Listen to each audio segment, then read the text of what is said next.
of Education for November 2nd, 2021 is called to order. For tonight's meeting, any item that will be voted on has been posted to the PPS website under the Board and Meetings tab. The meeting is being streamed live on PPS TV Services website and on Channel 28 and will be replayed throughout the next 2 weeks. Please check the district website for replay times. Good evening, everyone. I want to welcome the board, the superintendent, staff, families, students, and guests. Our first order of business is a resolution proclaiming the celebration of National Native American Indian Heritage Month in Portland Public Schools. The racial equity and social justice work we are engaged in aims to recognize, elevate, and celebrate the contributions of all of our students, but particularly our Black, Indigenous, and other students of color. Today, we are uplifting and celebrating National Native American Indian Heritage Month. And later in the month, I hope to hear directly from Native American students about their experiences and dreams and hopes. I'd like to ask Director Green to read this resolution now, if you would, Director. I would. Resolution proclaiming the celebration of National Native American Indian Heritage Month in Portland Public Schools. Native American Indians are descendants of the original indigenous inhabitants of what is now the United States.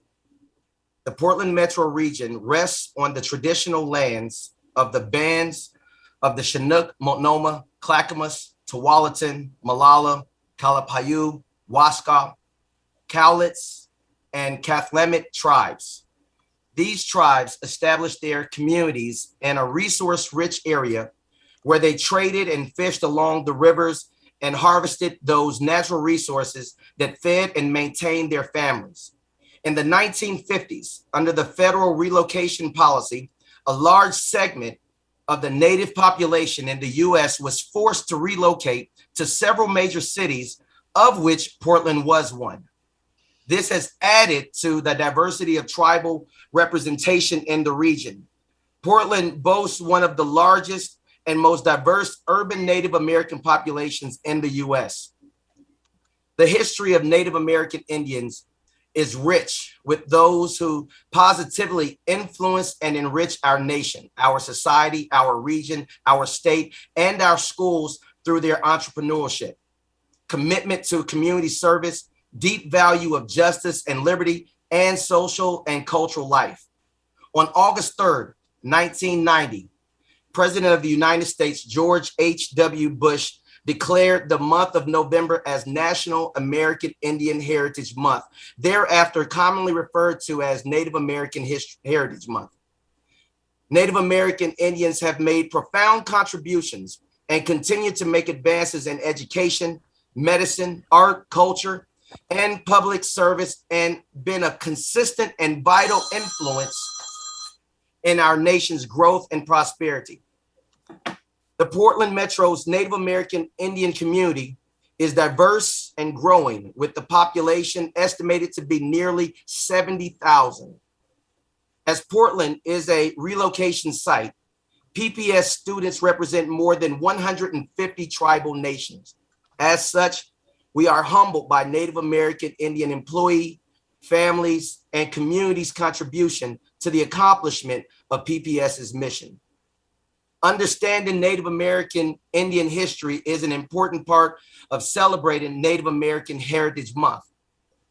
The Oregon Indian Education Association introduced Oregon Governor Brown, and Oregon Governor Brown signed into law Senate Bill 13, Tribal History, Shared History, in the 2017 legislative session. This bill called upon the Oregon Department of Education, or ODE, to develop a statewide curriculum related to the Native American experience in Oregon, including tribal history, tribal sovereignty, culture, treaty rights, government, socioeconomic experiences, and current events. Tribal history, or shared history, is one of 11 objectives identified in ODE's American Indian Alaska Native State Plan, in which, quote, every school district in Oregon implements historical, accurate, culturally embedded, place-based, contemporary, and developmentally appropriate American Indian curriculum, end quote. Oregon is one of several states adopting similar efforts to reaffirm the state's commitment in preserving tribal cultural integrity and the education of our citizens. In May 2018, ODE facilitated coordination of the creation of essential understandings of Oregon's American Indians, which has been used to develop American Indian curriculum and assessment tools for 4th, 8th, and 10th grades, aligning with state standards in the following content areas: English language arts, science, math, social science, and political education/health. Portland Public Schools Office of Indian Education, Office of Teaching and Learning, and Office of Schools are engaged in this vital statewide work. As of January 2020, the state of Oregon requires implementation of tribal history or shared history with all K-12 school districts throughout the state. The Office of Schools and Office of Teaching and Learning are working together to support the implementation of this curriculum as a foundational and fundamental element of our culturally responsive teaching and learning for the students of Portland Public Schools. Portland Public Schools has a racial education equity policy that states our commitment to affirmatively overcome the educational barriers that have resulted in a persistent, unacceptable achievement gap for Black and Native students, and to give each student the opportunity and support to meet his or her highest potential. Closing opportunity gaps while raising achievement for all students is the top priority of the Board of Education, the superintendent, and all district staff. The Portland Public Schools Board of Education believes each and every student is to be celebrated and appreciated for the distinct and vibrant contributions made by sharing cultures, language, ideas, beliefs, and values within a school community. And tonight we are celebrating Native American students. So we've resolved that the Portland Public Schools Board of Education hereby promotes November 1 through November 30th as Native American Indian Heritage Month, and encourages staff, students, and community to observe, recognize, and celebrate the culture, heritage, and economic contributions of Native Americans to our Oregon and the United States through culturally relevant activity, and to learn from the past and understand the experiences that have shaped the United States. The superintendent or his designee shall work with all schools in the district to recognize Native American Indian Heritage Month through culturally relevant lessons and activities. And I close.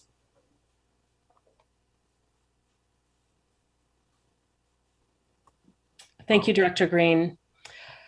Do I have a motion and a second to adopt Resolution 6391, the resolution proclaiming the celebration of National Native American Indian Heritage Month in Portland Public Schools? So moved. Second.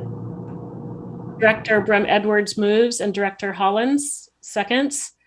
Is there any board discussion? Ms. Bradshaw, is there any public comment? No. The board will now vote on Resolution 6391, resolution proclaiming the celebration of National Native American Indian Heritage Month in Portland Public Schools. All in favor, please indicate by saying yes. Yes. Yes. Yes. Yes. All opposed, please indicate by saying no. Are there any abstentions? Resolution 6391 is approved by a vote of 7-0, with Student Representative Weinberg unofficially voting. Yes. Thank you. Thank you, everyone. And I think I forgot to vote, but I'm also in favor. So I'm including myself in the 7 unanimous. Our next item is a resolution to recognize November 1st through 11th, 2021 as National School Psychology Week. We're recognizing this week as National School Psychology Week. And I know the mental health and well-being of our communities are important to Student Representative Weinberg. Student Representative Weinberg, would you like to introduce the next item? For sure. Thank you. So school psychologists play an important role in our overall supports of students' mental health needs. They not only care for students' social, behavioral, and emotional needs, but also utilize their skills in the field of psychology to help students in their academic needs as well. So implementing plans, goals, strategies to help students achieve higher academic excellence within our school system.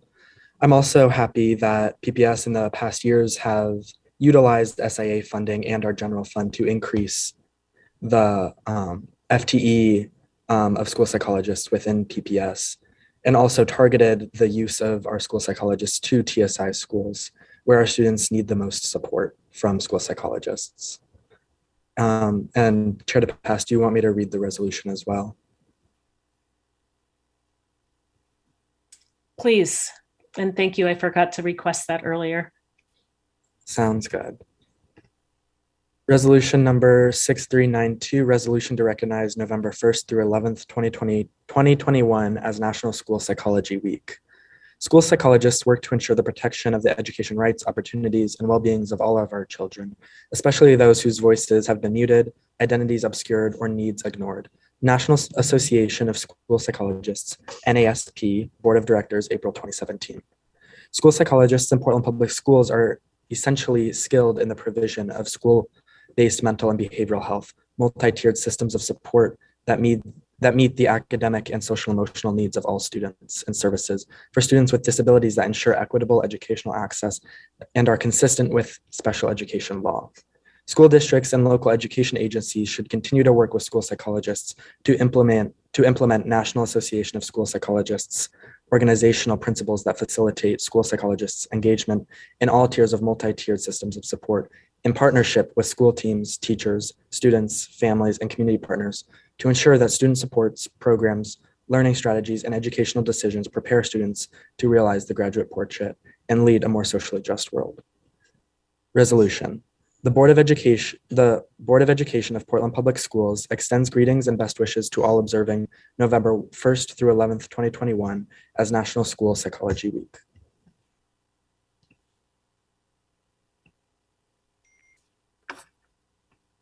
Thank you, Student Representative Weinberg.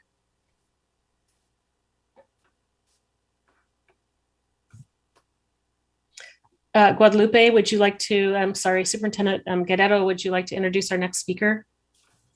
Thank you, Chair. I'd also like to invite in from the virtual green room our Chief of Student Supports, Brenda Martinick, to offer a little more testimony and speak further about the critically important role that school psychologists play here at PPS. Brenda? Thank you, Superintendent. Good evening, Chair DePass, School Board, Student Representative Weinberg, staff, and our families in our community. I think that this is a great opportunity for us to highlight some amazing work that our school psychologists do on a daily basis. We currently have 56 school psychologists in our special education department, and we have done a great job with our SIA funds to increase and add 5 comprehensive school psychologists. Those school psychologists have been serving in our comprehensive schools. And so what we've been doing is we increase them to full-time support so that they are not only working to support our students with special needs, but they're also working in all of our tiered supports. They work with our mental health needs, behavioral health. They also do behavioral assessments and then help staff and students and families to really be able to wrap around students who are in need of that support. And so we are very thankful to our staff and to all of those who circle around our children and our families. And so thank you very much. Thank you so much for your comments. Do I have a motion and a second to adopt Resolution 6392, the resolution to recognize November 1st to 11th as National School Psychology Week? So moved. Second. Director Lowry moves. Directors Brim Edwards and Constam second, if I got that right. Just one comment. It's November 1st to 11th, which is actually 2 weeks almost. It's 9 days or something. So I'm just a note that it's actually longer than a week. Is there any board discussion on the resolution? Ms. Bradshaw? I just want to express some gratitude again to our school psychologists. I think in every single one of my school visits this year, staff have mentioned just the experience of responding to collective grief and trauma of the pandemic with students. And all of our staff are bearing that, but our school psychologists are really on the front line with so many children who've lost family members or who've suffered in different ways through isolation. So I think, we're in a different time, and I want to just recognize deeply my appreciation for our school psychologists and everyone responding to the emotional needs of our students. Thank you. The board will now vote on resolution 6392. Director Lowry, did you have a comment? No. Okay. I want to, before we vote, would like to give appreciation to Director Lowry for doing this virtually all last year. I have a new appreciation for your skill set. It was fairly challenging. So I'm sorry that you're having to do this tonight, but you're doing a great job. Thank you. And so we'll now vote on resolution 6392, resolution to recognize November 1st through 11th as National School Psychology Week. The Board of Education of Portland Public Schools extends greetings and best wishes to all observing November 1st through 11th, 2021 as National School Psychology Week Plus. All in favor, please indicate by saying yes. Yes. Yes. Yes. Yes. Yes. All opposed, please indicate by saying no. Are there any abstentions? Resolution 6392 is approved by a vote of 7-0 with Student Representative Weinberg unofficially voting Yes. thank you. Next, the board will vote on the consent agenda. Board members, if there are any items you'd like to pull for discussion at this time, we'll set those aside for discussion and vote at the end of the meeting. Ms. Bradshaw, are there any changes to the consent agenda? No. And board members, are there any items you'd like to pull from the consent agenda? Do I have a motion and a second to adopt the consent agenda? So moved. Second.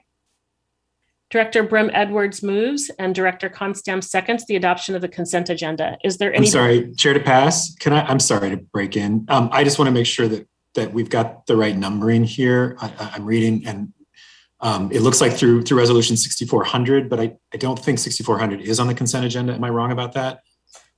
I believe you're actually right about that. That is a separate resolution that is not on the consent agenda. So that would mean our numbering would go through 6393 through 6399. Great catch.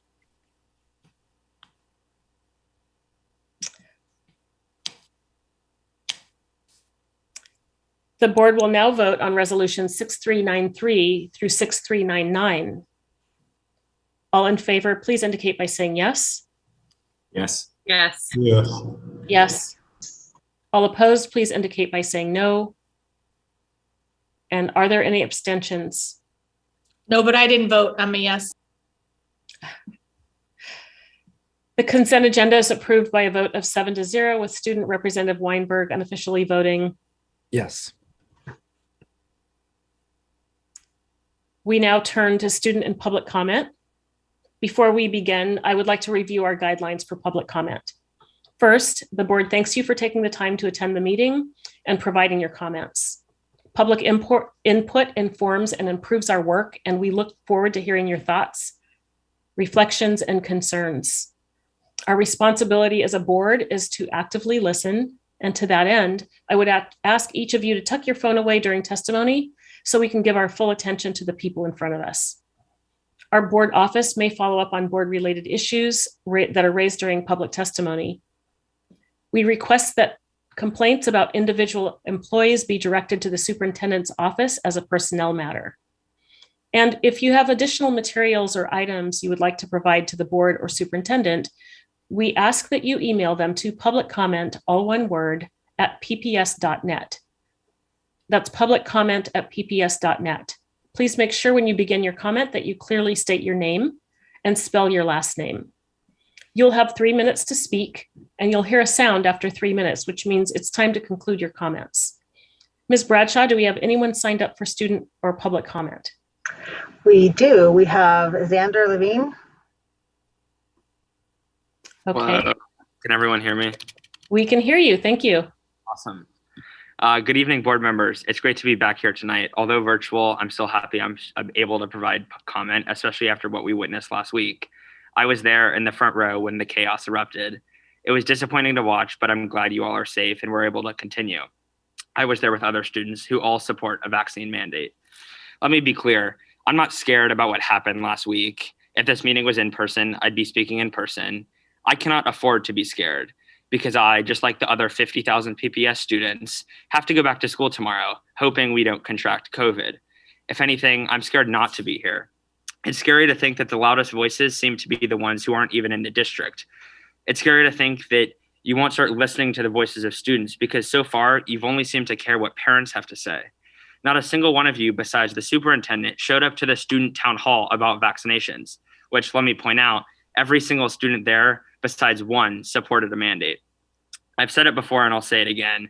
You need to focus students in your discussion and how this would make schools safer for all students who have to go to them all day.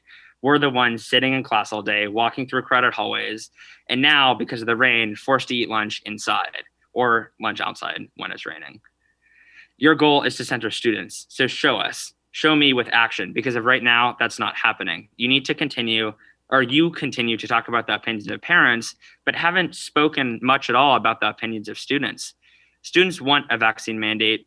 They're showing it loud and clear. Nearly 400 students at Grant walked out last week. Your own data shows that a majority of people who voice their concern or their thoughts on the issue support a vaccine mandate. And my own Instagram poll, as silly as it may be, showed me that 97% of the people who responded to my poll want a vaccine mandate.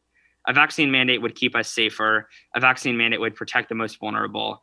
Listen to the students, center students in your discussion, and vote yes on a vaccine mandate. Thank you. Thank you. Thanks for your comments. Thanks, Xander. Thank you. We have Rachel ORourke on our way over now.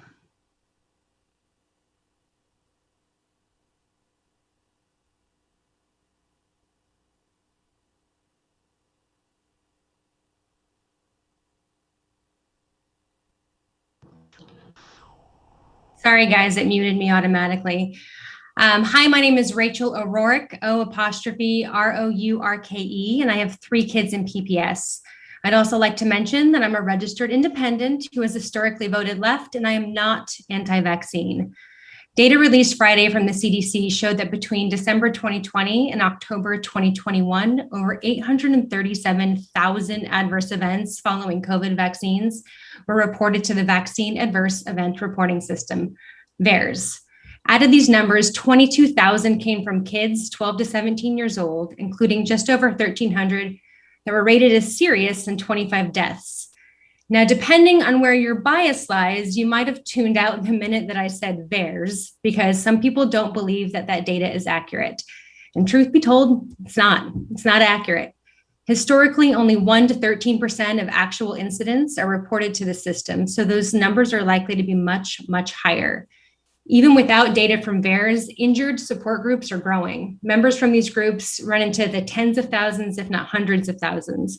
I have seen testimonies from young, old, left, right, every race, every background.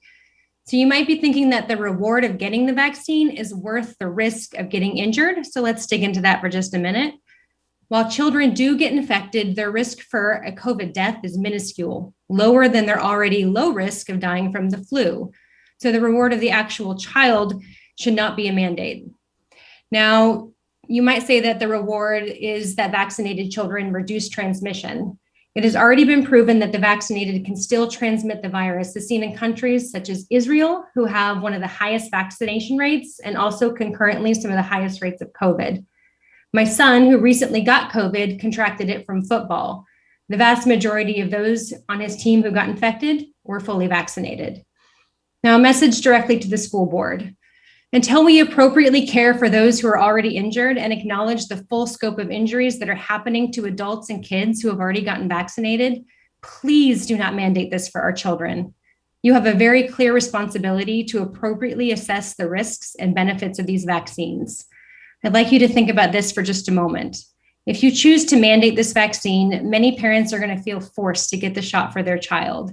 If and when one of those children gets injured, ask yourself if you're going to be able to live with yourself knowing that you could have prevented that from happening, because that blood is going to be on your hands. A message to the parents watching right now. If you decide to look at this data and decide that the reward of getting vaccinated is worth the risk of the potential injury for your child, then that's your decision to make. If you're a parent and you look at the data and decide that the risk just isn't worth it, that should be your decision to make as well. Stand up and fight for your right, please. Thank you. Thank you. Thank you. We have Aaron Savage.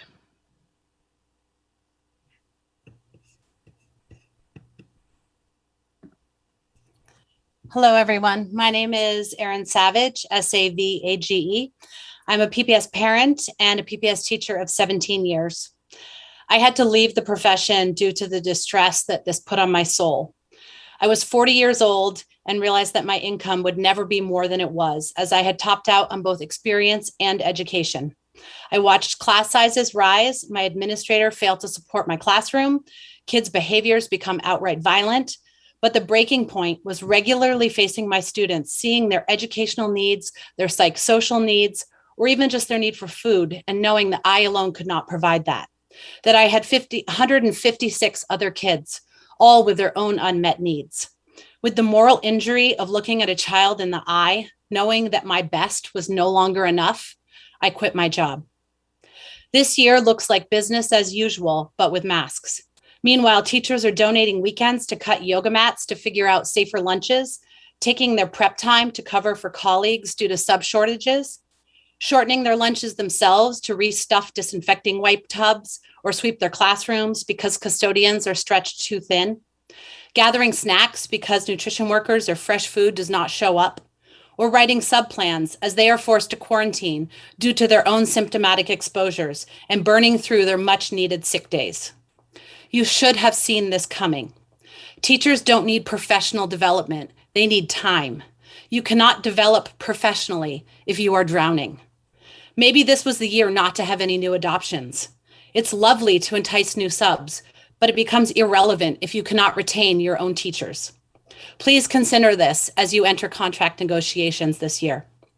Mr. Guerrero, I think you would look awesome driving a bus. Our cluster buses are canceled multiple times a week. Mr. Bird, they've revoked needing a teaching license to sub. I am sure your help could be used there. Board members, now that I am unemployed, I am using my time for lunch duty at my kids' school, and I'd love to have you join me to see the X's that are incorrectly measured at less than 3 foot apart become irrelevant if a child's skills do not allow them to remain seated in their X for the 30-minute lunch. The lens of the rest of this year needs to ask acutely right now, is what we're doing supporting teachers? And if not, scrap it. One of my daughters is in 2nd grade. They have never had an uninterrupted school year.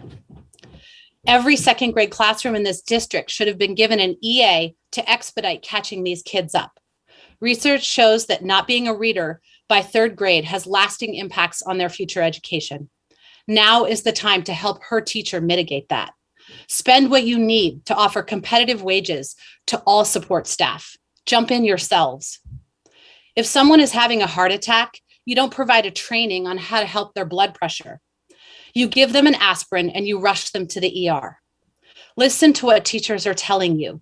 This situation is acute. Their hearts are giving up. I am testifying tonight to share that these are not empty threats. You have already lost me, But please, for my daughter's current and future teachers, for all of my colleagues out there showing up every day, please listen to them. Because ultimately, if you cannot support teachers, you are also failing our kids. Thank you. Thank you. Thank you. Stephanie Miller. Hi, so Stephanie had a family emergency tonight and she asked me to step in for her. My name is Heather Bowden, Bowden. I'm also a PPS parent. I have some thoughts on last week's discussion by this board on the vaccine mandates. Director Scott said he was an institution guy. So I have two quotes for him from doctors on the FDA's advisory panel for COVID vaccines. Dr. James Hildreth said, "This is a really tough one. I do believe children at highest risk do need to be vaccinated, but vaccinating all children to achieve that seems a bit much to me."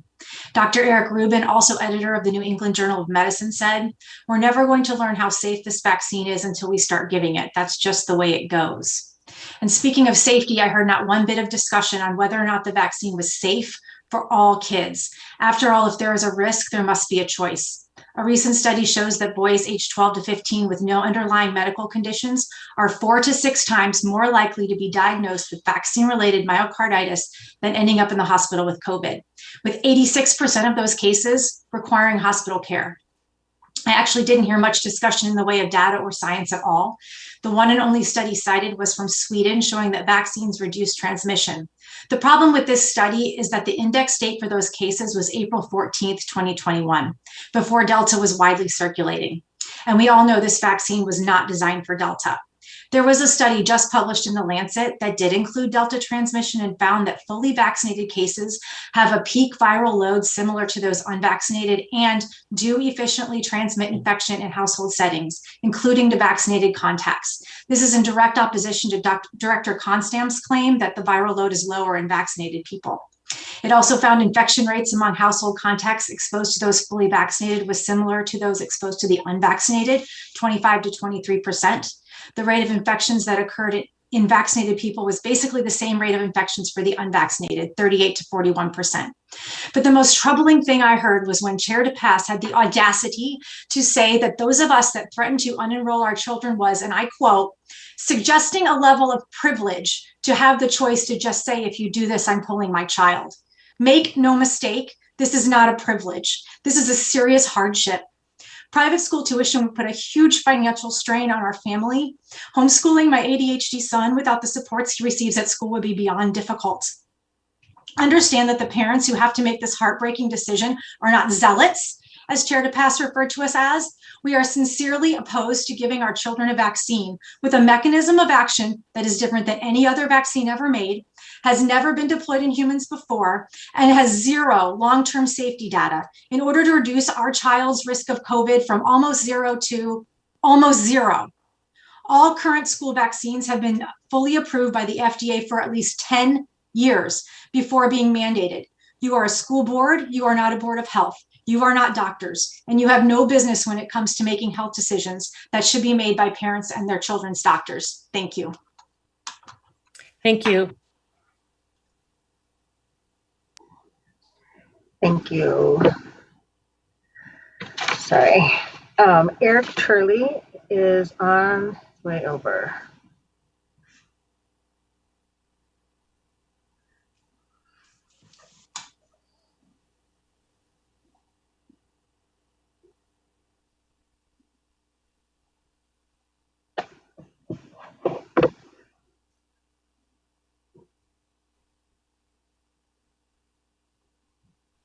Mr. Turley, Can you hear me? we can hear you. Oh, good evening. I come to you today as a lifelong believer in the power of science and progress. In the name of creating a better world for us all, and especially for our children, I come to you today doubly vaccinated by Pfizer because I want to believe these vaccines are making a difference. And I want to believe that the companies producing these vaccines are doing so with their conscience intact, that they're motivated solely for the betterment of our collective health and well-being, and certainly not for greed. Though unfortunately, based on what we're currently witnessing, I don't know how we can possibly come to these conclusions. Instead, we have a vaccine with a rapidly declining efficacy, zero long-term testing, and of course, record profits for the companies administering them. Indeed, science would be truly ashamed. And indeed, the companies we're letting be our saviors here have continually demonstrated a complete lack of judgment and disgusting business practices over the years. As someone that's seen firsthand the terrible effects of the opioid epidemic, the companies that have enabled this have a lot to answer for, and that's you, Johnson & Johnson. And what about the countless other families adversely affected by intentionally deceptive marketing practices in which kickbacks were provided to doctors to dangerously sell drugs for off-label use? That's you, Pfizer and Moderna. Someone guilty of manslaughter would have to answer for everything, and their punishment would be hard time in state or federal prison. And I guess it's their fault for not being able to hide behind a corporate label, or their fault they don't have millions of dollars to throw at an army of lawyers for their defense. What these companies have done is arguably much worse. They just destroyed far more lives, and in return, they receive an inadequate fine, record profits, and a complete lack of accountability. So much so that they're practically being able to repeat their behavior again and again. God forbid they decide to use that money to help the families their greed has destroyed. Indeed, they have a lot to answer for. And here we are, about ready to vaccinate our children with these criminals' product, because that's what they are, actual criminals, and we're being asked to trust them with our children's lives. Why haven't there been investigations into that which led to these negligent decisions? How can we be sure that the same decisions which were made back then aren't being made now? Are we truly going to ignore the previous criminal behavior when it comes to our children's lives? At this point, it's not about the science. I believe in science, as I said, and I truly believe an effective vaccine can be made by the right entity, the right technology, the right array of testing, and most of all, the right guiding principles to do no harm for the betterment of society. You know, a place you'd expect Jean-Luc Picard at the helm, but it's not them. It's not Moderna, not Johnson & Johnson, and certainly not Pfizer, because as far as I can tell, they've all been littered with Ferengi or a bunch of Mr. Krabs clones, because therefore, I can't in good conscience endorse a vaccine for our children from entities that put profits before true science, and especially with the survival rate as high as it is. So who remembers the Iraq? Thanks. That's about it. Thank you. Thank you. We have Jamie AckermanHarvey. Hi, thank you, members of the board, for providing me the opportunity to speak today. My name is Jamie AckermanHarvey, AckerMan-HARVIE. I use she, her pronouns. I'm here tonight to change the topic a little bit and talk about the Southeast enrollment and program balancing process. My family is a part of the Atkinson's school community. I specifically want to come and talk about the fact that phase 2 process has mandated that the dual language immersion programs change to a whole school model as a non-negotiable aspect of decision making. This is something that changed between phase 1 and phase 2 and is a fundamental change to the language immersion programs throughout the district. I'm concerned that the whole school mandate is being used to prevent communities from meaningfully engaging in the process or for advocating for themselves. From my understanding, it was added as a criteria specifically without the involvement of the members of the Southeast Guiding Coalition who have been asked to represent language immersion communities, effectively limiting the scope of their input into the process.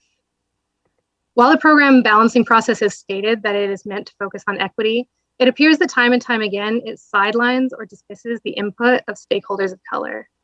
What I heard listening to Latinx engagement sessions throughout phase 1 is that consolidating Spanish immersion programs is segregation. Also, that offering fewer program sites provides less access for many Spanish-speaking families around the district and causes hardships on many that the program is meant to support. During the most recent Guiding Coalition meeting, Chinese immersion program representative Eddie Wang said that creating a DLI-only school would be culturally insensitive for a Chinese American community, for whom becoming a part of the broader community is very important. Language immersion programs are meant to support and uplift native-speaking communities, but instead, the district is paternalistically assuming that what's best for these communities is what's easiest administratively. Personally, I don't see how it's fair to ask communities to have nuanced conversations like how to develop culturally responsive programs within the current limited project timeframes and public engagement schedule, much less at the same time as talking about details like percentage utilizations. What I would like to see happen is that the mandates making DLI programs that say that they must be full school are immediately removed as decision-making criteria for the boundary process. and that PPS start a separate engagement process with emerging communities about the whole school model, specifically incorporating feedback from communities who speak those languages and dual language educators. I'd like to note that this could be a dual language advisory group, as was proposed by Michael Bacon in a letter in December 2020, but something that was never implemented. This engagement should happen in venues where people already are or feel comfortable engaging, and should place value on lived experience rather than dismissing it. If the feedback's complex, I hope that the district would lean into these conversations, take time to document and understand concerns and needs, and develop plans that are responsive and collaborative. Thank you for taking the time to listen to me, who feels that I have the privilege to speak at a meeting like this. And I hope that you will consider taking action to provide language immersion communities the voice that they deserve to have. Thank you. Thank you.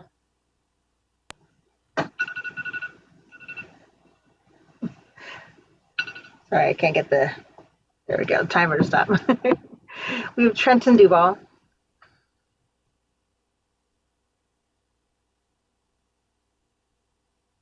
Hello, Trenton Duvall.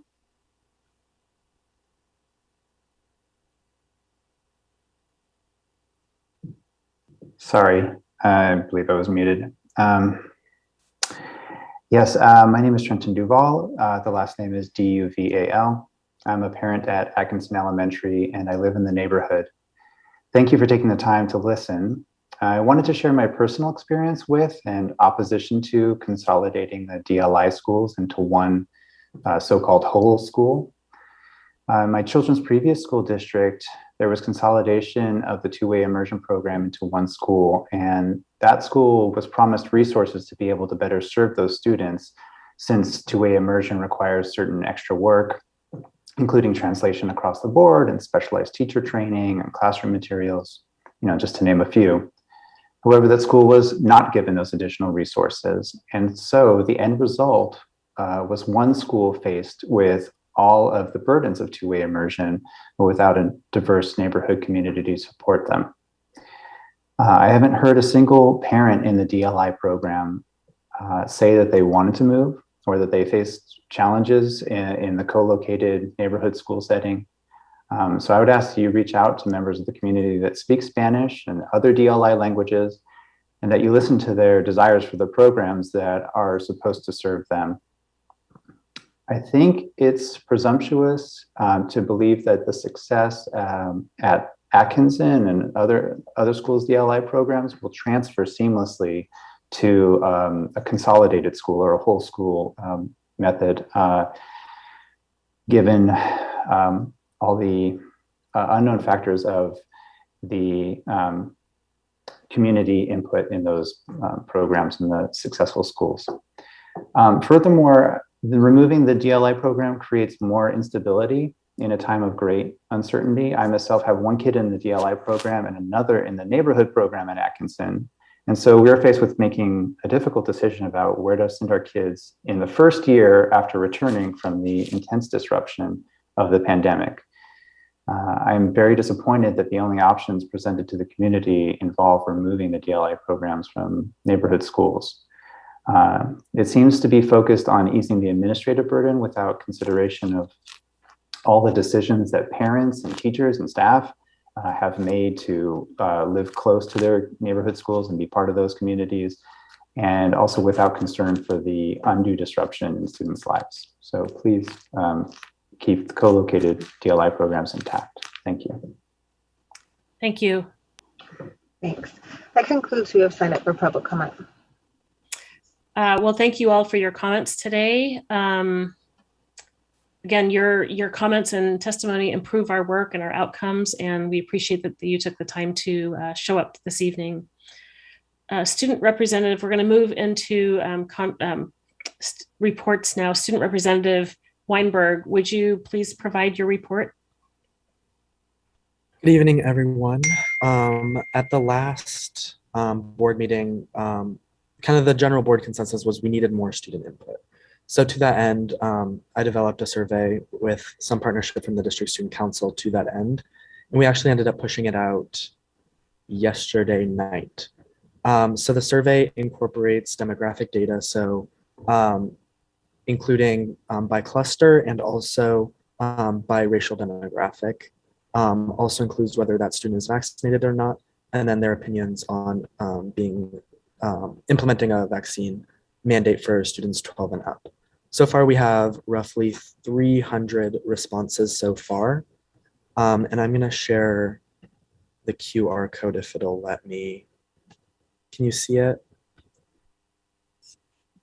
We cannot see a QR code. I can't see it. There it is. We saw it briefly. I clicked share and then it went away. What about now? Yep, we can see it. Okay.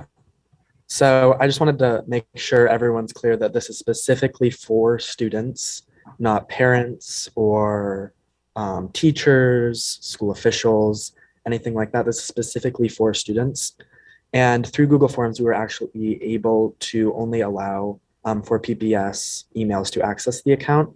So unfortunately, we could have other PPS accounts access it, but hopefully only students will be using this survey.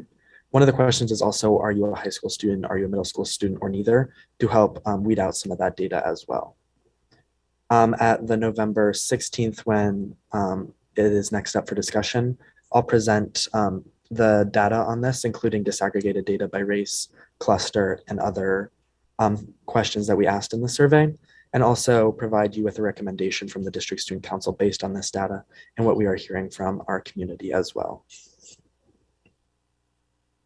In addition to that, I kind of also wanted to double tap on what public comment was on the Southeast Guiding Coalition. As someone who's been a part of a dual language immersion program for, oh goodness, 13 plus years, I guess. DLI is kind of super central to who I am as a student and who my community is at school. I think moving it to a whole school DLI program would be a great disservice to the students that we are trying to serve better. And specifically for Woodstock, moving CSS there would disrupt the neighborhood program in addition to the DLI program. So just wanted to put that out there. Also, just for the Southeast Guiding Coalition in general, I decided and other students decided as well this year to not participate. One, because of the huge time commitment it was to participate, and also because of the general hostility there was on that coalition towards BIPOC families and students in general. So I'm hoping we're doing better, but from what I've heard, we seem to be in the same cycle of not listening to BIPOC voices. Thank you. Thank you for your update. We're going to cycle through because we're virtual.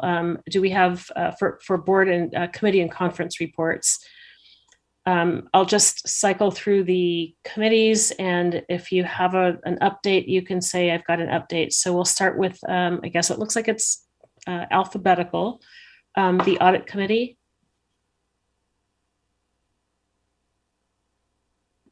Oh, sorry about that. No update. Thank you. The Charter and Alternative Programs, Director Green. No update. Intergovernmental, Director Lowry. No update. Policy, Director Brum Edwards.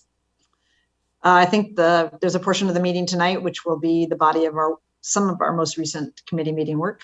So nothing in addition. Thank you. Facilities and Operations, Director Hollins. Yes. So we had our last meeting, which was a lively meeting. We discussed the process that the long-term facilities plan went through as far as how they got to their process. There was a presentation about the Albina Sports Complex, which I shared, which I'm thankful to have the opportunity to do that. And we had a public comment about the ADA transition plan. ADA, yes. Thank you. ADA transition issues. And we also had a presentation about the real estate dissolution of real estate property for the district. And that's all I'll report. Thank you, Director Hollins. We'll move now to the annual update for the annual student investment account report to the community. Superintendent Guerrero, would you like to introduce this next item? Yes, Chair DePass and directors. You'll recall in 2019, the Oregon legislature passed House Bill 3427, which created the Student Success Act, which is intended to invest $2 billion in Oregon education, public education, every 2 years. Of those funds, $500 million is expected to go to districts through the Student Investment Account, or the SIA, each year. Tonight, providing you with the annual report of our 3-year student investment account, our Chief Financial Officer, Norberto Delgadillo, and Chief of Schools, Dr. Sean Bird. Good evening. Thank you, Superintendent Guerrero. Good evening, Chair DePaz, Board Director, Student Representative Weinberg. I'll be here tonight along with Dr. Bird to share our Student Investment Account Year 1 annual report. And we recognize that we've provided you with critical information regarding the SI investments during our budget process. And again, our Year 2 plan was submitted back in June. So we've had some of these conversations, but there is this requirement that we need to come to you and share and present the annual report at a board meeting. Next slide. And so for tonight, really have 3 big key topics to talk through. Essentially, pass through memory lane, essentially where we've been, the road through what we've gone to. We'll touch on some of the strategic investments in Year 1, along with Year 1 highlights. Next slide, please. And first up, we'll talk about the guideposts and what we've been through. If we go on to the next slide, you can see that we began our SIA planning process in the fall of 2019. And soon after, we finalized PPS Reimagined and began prioritizing the system shifts. PPS ensured that the 3-year SIA plan was designed to accelerate our path towards achieving the graduate portrait. And since the plan was submitted in March 2020, we've continued to engage the community and shape our SIA investments to align with the strategic planning and reflect new learning. So on this slide, you see that trajectory over the course of the past few years. If we go on to the next slide, at the center of all of our work is a commitment to equity, with decisions informed through engagement that elevates voices of marginalized and vulnerable students.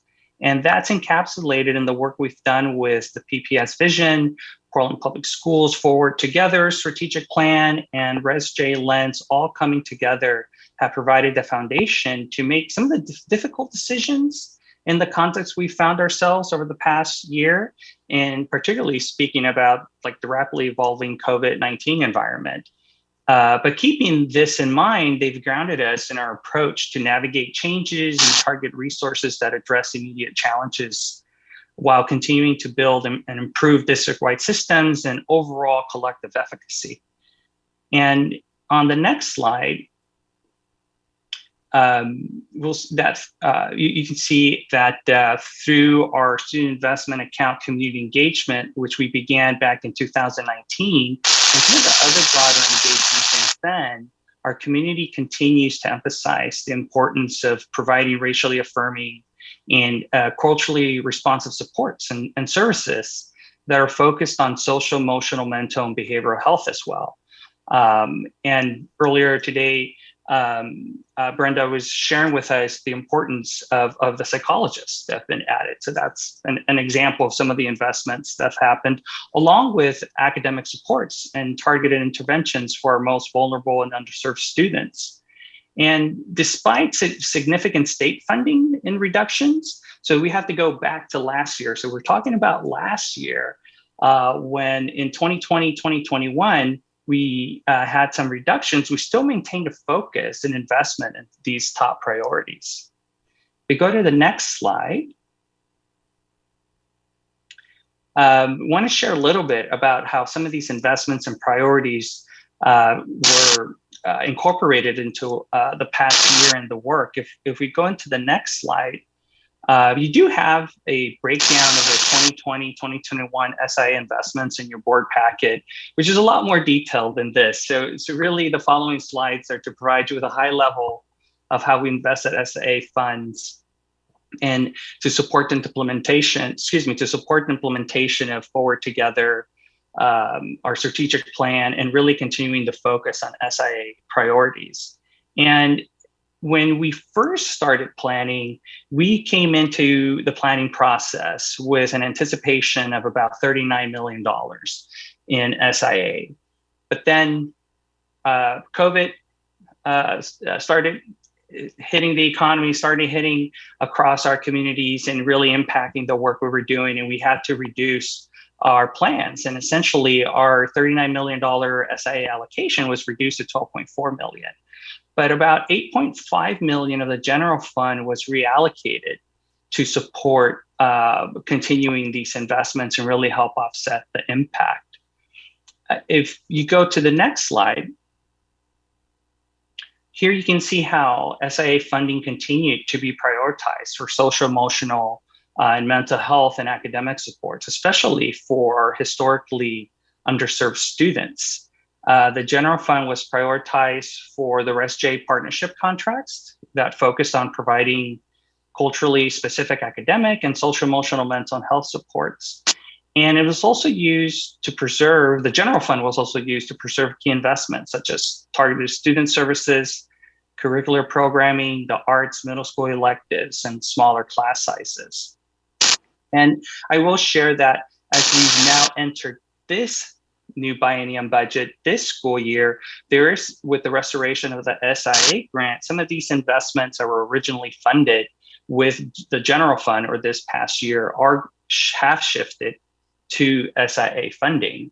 And to put it in perspective, we went from last year with an SIA budget of about $12 million. This current year, our SIA budget is approximately $36 million. And the anticipation is that for next year, our SIA budget will be about $38 million. So we are getting back into a more fully funded model, which is exciting and gives us an opportunity to continue some of this great work. And with that in mind, on the next slide, I'd like to turn it over to Deputy Superintendent Bird, who can share some of the additional information about our programmatic investments. All right, thanks, Norberto. And if we can just go to the next slide, we're going to share some highlights for this year and also some challenges. So we have made some key academic supports and targeted interventions for students using these dollars. And these are some of the highlights. So we have additional instructional specialists to provide targeted student supports in our CSI and title schools that helps offset some critical staffing shortages. We have visual and performing arts TOSAs that were created and help close the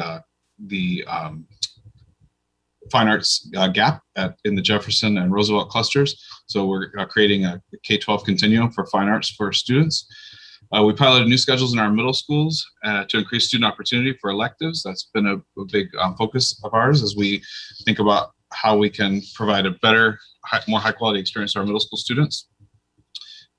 And then we have career teachers at alternative schools created adapted virtual and in-person personalized career learning opportunities.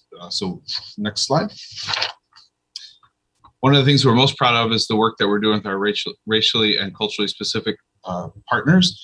We really appreciate the work that our partners have done with us, and we have made some investments in this work. This is a key decision early on, was to use the general fund to maintain the key investments in the RESJ partnerships when the SIA funds were reduced. And again, we're just very appreciative of the contributions that these partners have made to our schools, particularly during the pandemic. So services are core to our efforts to provide a racially and culturally specific academic and wellness services for our BIPOC students. We have an observable shift towards closer and more integrated partnerships with schools.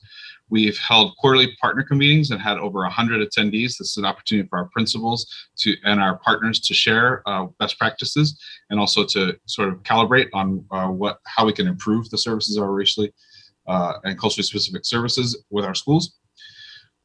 We have provided over 50,000 hours of direct service to students. And the PPS RESJ lens was continuously used to identify who to center in the engagement and involve in decision-making.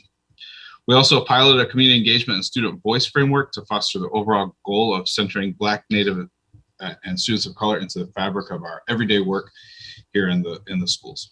Next slide. Another big focus of these dollars has been on social, emotional, and mental and behavioral health. So about half of our social workers hired by the Student Success and Health were educators of color. They've been implementing support such as affinity groups and drop-in office hours for staff well-being. We also have implemented a PPS student service provider framework to create a map for site-based support and to work coherently and efficiently together.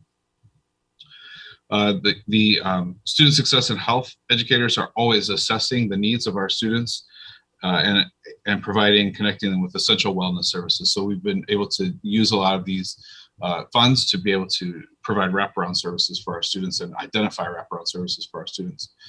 And finally, student affinity groups have been central to the Naming and Defining Places initiative. This was designed to deepen leadership skills while elevating student voices to create more racially and culturally affirming spaces in our schools, student belonging. So those are the highlights, and now I wanted to share with you a couple of the challenges that we faced. So next slide, please. Really, it's just the profound and disproportionate impact of the pandemic, the trauma associated with the pandemic, social unrest that we've been experiencing really required us to shift to meet the needs of our students, families, and educators in the midst of the crises that we have gone through. So in order to do that, we've had to cancel some or delay professional development due to staff shortages, as well as you remember last year we were pivoting from comprehensive distance learning to LIPI to hybrid, so we had to delay some things in order to make those shifts. We disrupted the distribution of supplies and resources, including art supplies, to schools due to the pandemic. We had some difficulty in reaching students. Again, this is where our culturally specific partners helped out a lot. But the difficulty of reaching students during the pandemic, the challenge of building relationships through Zoom, although as I've noted before, our teachers have done a great job of doing that and making connections with our students. Our RESJ partners had to also significantly adapt their services. So they're helping families with things that they don't normally do, like technical support and internet access. So they were again very helpful to us during this time.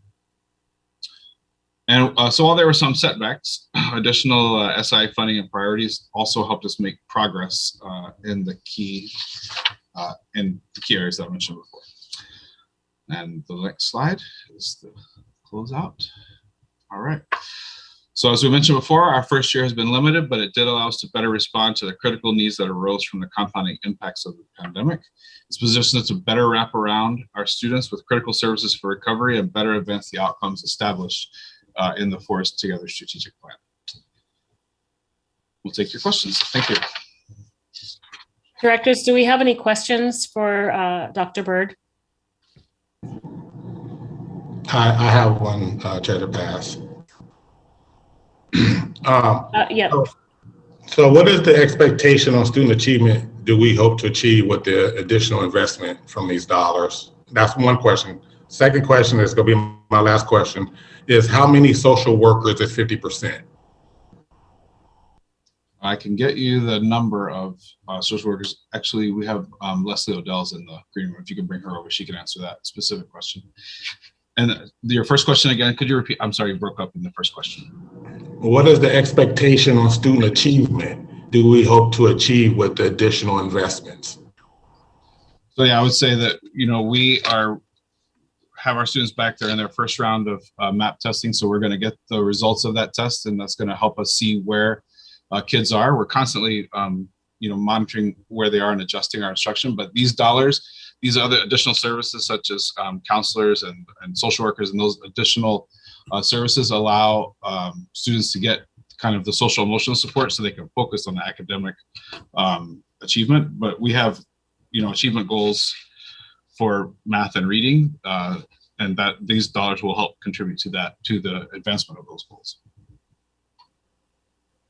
Yes, and specifically, there are the learning targets. There are that we actually are working with ODE with, but because of the current conditions, although we set initial metrics, we're still going to be in the process of those in conjunction and in partnership with ODE is setting those achievement targets.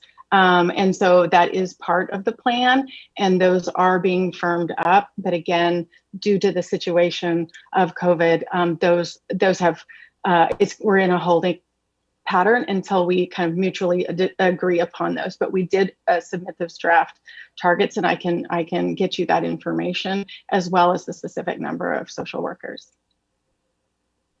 So, Director Odell, are you saying that in our we have to provide the not proposal, but whatever you call it, to ODE, explaining our SIA strategies? And so is that what you're referring to in terms of where these specific learning targets are embedded? Or it's the student metrics, it's student outcomes and metrics. And so that is in the design of the bill to be established in partnership. And but realistically, that's ODE and Portland Public offering, this is what we think our targets should be. And Dr. Brown, before he left, was in that, and then they were suspended. So as soon as we know more about the specific metrics, we will absolutely share those.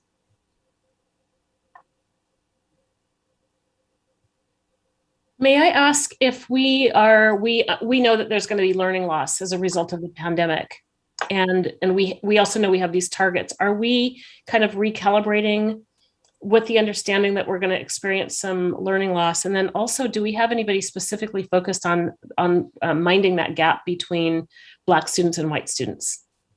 Chair DePass, that's the key important question here in everything that we do. We've pledged to come to the board and do a full fall assessment breakdown disaggregated by student group so that we all have a very clear understanding of where our students are at, where the gaps are. In turn, we'll be having conversations with our school leaders and their school improvement plans and making sure that we're applying every resource available to addressing those gaps or quote unquote unfinished learning. So that is the meat and potatoes of our work. If we can stay focused, we'd love to dive into that conversation and we look forward to those conversations. Are there any other questions on the presentation? I just want to once again say how I'm constantly impressed with our staff. I mean, I think of the list of things we're dealing with right now, from, like the staffing issues, trying to figure out how to support teachers, wanting to make sure we're doing assessments so we can have baselines for the board goals and make sure we're putting resources where it needs so we can do exactly what you just said, Chair DePass, mind that gap between our Black and Native students and our white students. We're looking at, the innovative climate justice policy. We're talking with ODOT and trying to figure out how we move Tubman. We're working on the Center for Black Student Excellence. We're doing the long range facilities plan. There's amazing things happening potentially at the Whitaker site. There is an incredible growth with the fund for PPS that I get to be part of. We've got the Southeast Guiding Coalition, and we know that there's a lot of opinions around that. We're dealing with how do we do COVID safety and the vaccine mandate. I mean, I just think about what is on our staff's plate right now and the way that they constantly have as their North Star our students. And that, we hear from teachers and parents and community members and all sorts of opinions and ideas, and our staff continues to have as their true north what is best for students. And I see that in this, report, the way that we're funding those wraparounds for the students in the wake of trauma of the pandemic, and also continuing to focus on how can we partner with our culturally responsive partners and do things better. So I just want to say thank you to our staff who, I think I was in a listening session with PAT last night, and just hearing the exhaustion and stress from the teachers, it echoes the exhaustion and stress I'm hearing in my job as a pastor from the people in my congregation and from my friends. And I think we're in this interesting time in our community where everyone is just really thin after this crazy 18 months we've all been through. And our staff continue to innovate and do incredible work. And I just want to say thank you. Thank you, Director Lowry. I would agree. It's a tremendous amount of work. I'm impressed every day at just the amount and level and quality of work, and the 10 o'clock emails and the Sunday conversation. So kudos to the staff. And I know it's hard. Do we have any other comments before we move to the next item? And then Kara, are we able to admit Erica Fuller? Yes, I was just waiting for this conversation to be done. So we'll move on now to a resolution to approve the appointment of Metro Policy Advisory Committee member. Erica Fuller is seeking appointment to, excuse me just a second, to the Metro Policy Advisory Committee as an alternate. They are a second generation, to introduce Ms. Fuller, they are a second generation Black Oregonian who's been organizing for almost a decade for education access, reproductive health access, mental health, and transparency through governmental systems. They are currently serving as the vice chair of Centennial School District and the school coordinator for the Oregon Women's Campaign School. The Metro Policy Advisory Committee is made up of 30 voting and non-voting members and their alternates. And school boards in the region must approve the appointment of Metro Policy Advisory Committee members representing a school board. That requires the appointee to go around and speak with every school board in the region in order to get a vote of approval. If you want to dig into this, Article 3, Section 2I, on page 4 of the MPAC Metro Policy Advisory Committee bylaws, requires that members and alternates from school boards be appointed jointly by the governing bodies of the school districts represented. So that would be in the Tri-County areas. That would include Washington, Multnomah, and Clackamas counties, the school boards therein. I'd like to introduce Vice Chair Centennial Fuller, Vice Chair Centennial District, to speak for herself here. Ms. Fuller, can you hear us, and are you in the meeting? Yes, I am. Hello, Hi. everyone. Welcome. Hello. Hi. So I wanted to just come on here to real quickly introduce myself. My name is Erica. Chair DePaz did a wonderful job of introducing me. I am a longtime second generation Oregonian. I was born in Clackamas, but I was raised in Gresham. But I have family all throughout North Portland, Gresham, Vancouver, Washington. Been living here for about 30 years now. I'll be 30 actually on Thursday. So I'm really excited to just have this opportunity to help represent students from all demographics on the Metro Policy Advisory Committee. One of the things that I have noticed during my time just being in the school board, I was elected in May of this year. So one of the things that I have just noticed is that we don't have equitable representation when it comes to Metro and just government, when it comes to wanting to get students not only from, I guess you can say from communities of color, basically. One of the things that I have been just advocating for about a decade is making sure that we had representation so that students of color especially can see that we can do anything that we put our mind to. And so one of the things that I would want it to do just in this position on Metro is to bring not only representation from East County out because we have a lot of folks from the west side. Representation has been on the west side, so like Hillsborough, Tigard, those types of areas. And there hasn't been really much representation from Multnomah, East, particularly from Multnomah, which has a lot of students of color that are out here. That includes Black, Indigenous, Latinx. And so when I noticed that we didn't have that equitable representation, I immediately raised my hand and was like, we need to fix this. Because resources are obviously, as we look at it, unequitable when it comes to different parts of Portland metro area. And I want to make sure that folks don't forget about us, that we're still out here, that we're doing the work, that students need to be represented at all levels. And Metro, I feel, is a number one way for us to do this, especially now with housing being such a crucial aspect and going through with that. I want to make sure that the housing bond that was passed in Metro in 2018 is actually put to good use, that we're getting it to the folks that have been hurting the most, which is predominantly our students of color and their families.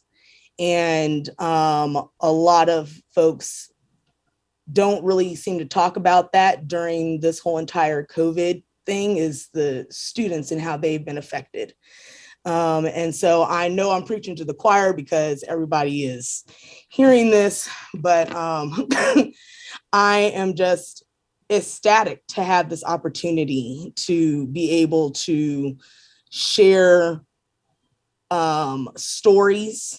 I plan on going and continuing to have these conversations. I want to make sure that not only am I representing East County, but all of Metro as well too, and making sure that we have figuring out how we can best operate under the current systems that be within the Metro Policy Advisory Committee, and how we can better be assisted through Metro. And so for that, I'll be quiet and I'll take any questions. I am more than welcome to answer anything. Board, thank you so much, Ms. Fuller. It was great to hear your voice and your commitment. Board members, do we have any questions of Ms. Fuller? Tests? Is there anything we want to know more? I think you did a great job of explaining your commitment to all kids in the region, but particularly advocating for kids east in Multnomah and East County in particular. Do we have any board discussion or questions for Ms. Fuller? I just want to say thank you for your willingness to serve. Thank you. Yeah. One question I always like to ask, just like officials in general, is kind of like, what is the one thing that you could pinpoint as like most important to students or most important to you to address for students at this time? That is a very good question. And I think what we first need to do is to open the door of that communication and really ask the students what they want. I don't think that has happened in a very long time. And so, for instance, I'm part of participatory budgeting for Oregon, and we're trying to get youth PB off the ground in East County, which circles around youth of color. And so what we're trying to do is to ask them what they would like to see those American Rescue Dollars plan that we have set aside in East County, and we're trying to get Portland to get on that as well too. But we're trying to figure out what you guys want to do with the money, and not trying to throw spaghetti at the wall and seeing if it sticks. Like coming to y'all as the stakeholders, as the community, and really seeing what you want. So what I would say to that is that it's basically about how we're communicating and creating that better transparency and communication between students and school board. I hope that answered your question.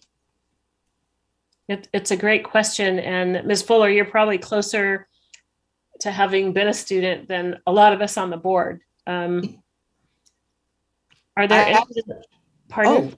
I was about to say, I was like, I actually graduated from Centennial, so I know exactly what you're talking about. Like, I love just the power education can give you. So yes. Chair to pass. Don't speak for me. I just graduated 2 years ago. Hey, Erica, how you doing today? I'm good. How are you doing? I am doing great. Question. Yes. Why are you doing this to yourself?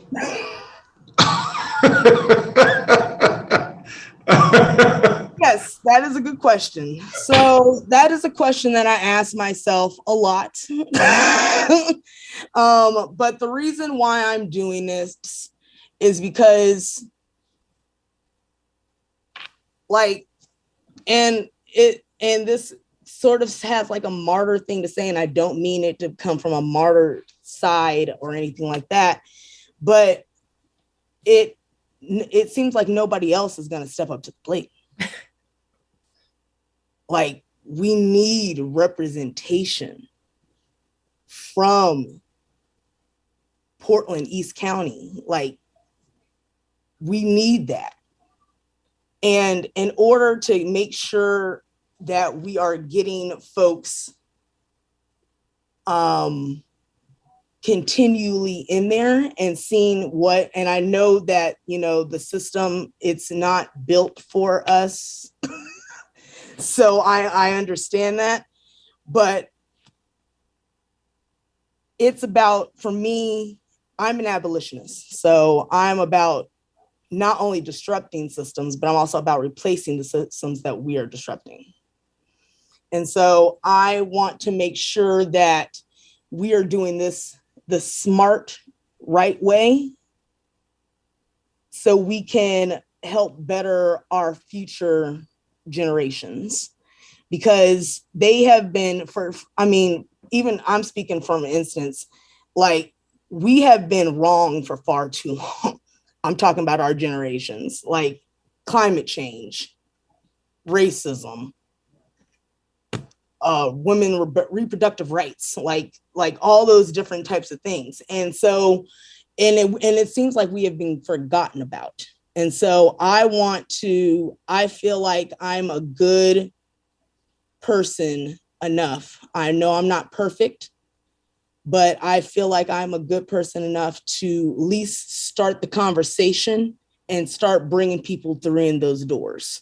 Because it's not about me at the end of the day, it's about who I'm bringing in with me. I hope that answered your question. Chair to pass. If I could just take a moment, thanks. I just want to let folks know I will be abstaining from tonight's vote due to my dual role in the situation. I think, as most people know, I'm both a PPS board member. I'm also the deputy CO at Metro. While there is no official conflict of interest, either real or perceived, I think the optics of using the position to vote for someone who's going to be on MPAC, who's going to advise the Metro Council, who may in fact give policy direction in my day job, I don't love those optics. So I will be abstaining. I want to make it clear it has nothing to do with Ms. Fuller at all, but more my dual roles. So I just wanted to put that on the record. That's duly noted. And it's that there isn't an actual conflict, but it could be an appearance of conflict. And the safe bet is err on the conservative side. I think we're ready to move on in the discussion. Ms. Fuller, I really appreciate you being here, taking the time tonight. I'm sure you had 14 other things to do this evening, but it was great to hear from you. And I trust that should you be appointed, that you'll do a great job for the region. Thank you. I think, board, are we ready to vote on, it would be resolution 6400. We will now vote on resolution 6400. All in favor, please indicate by saying yes. Yes. Yes. Yes. Yes. Yes. All abstentions. I'm sorry, the script. Are there any abstentions?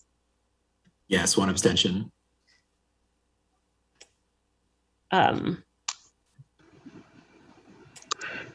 So, Pass. yes. Sorry, did I miss the motion? I don't think I heard a motion put on the table. Oh, I agree. forgot. You made a motion. Thank you. Do we have a motion and a second to? I want a motion. I never get to motion anything. Okay. Do you want me to finish? Be faster on the drawer, Director Green. Yeah, you gotta get that. You gotta get that mute button off 2 minutes before you want to move something. So, do we have a motion and a second to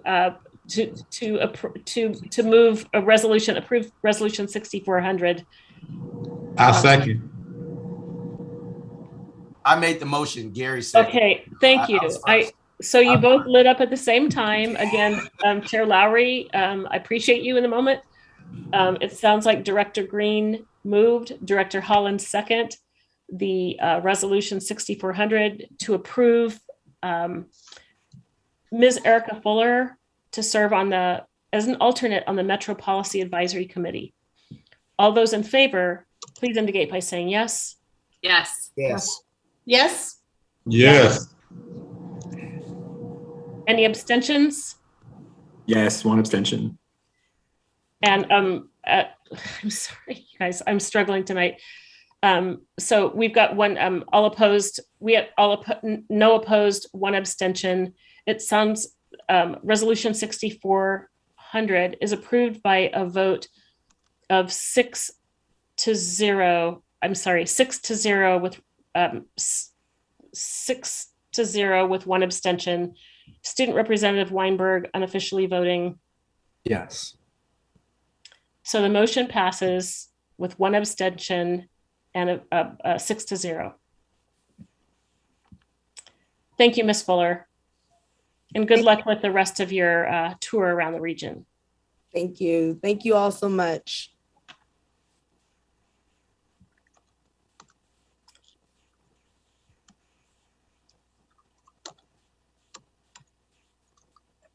I just want to let board members know that the resolution has been amended to appoint Erica Fuller to the Metro Council. It was updated. The resolution was updated to reflect her position as an alternate and not as a full member.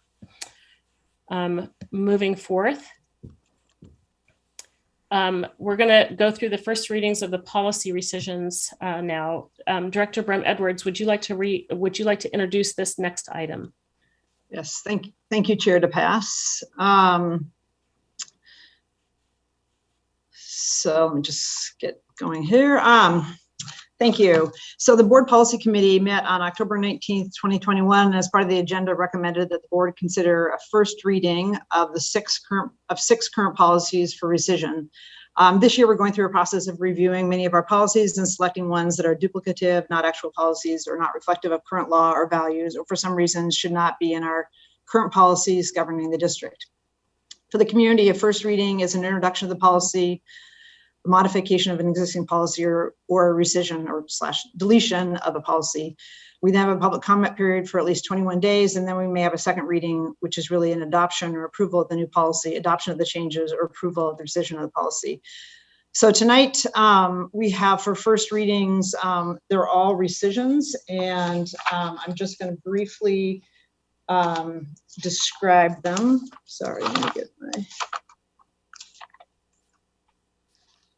So the rescissions we have tonight for first reading, policy 3.40.091, traffic safety patrols. This policy was adopted in 1971 and amended in 2002. This policy does not constitute a policy.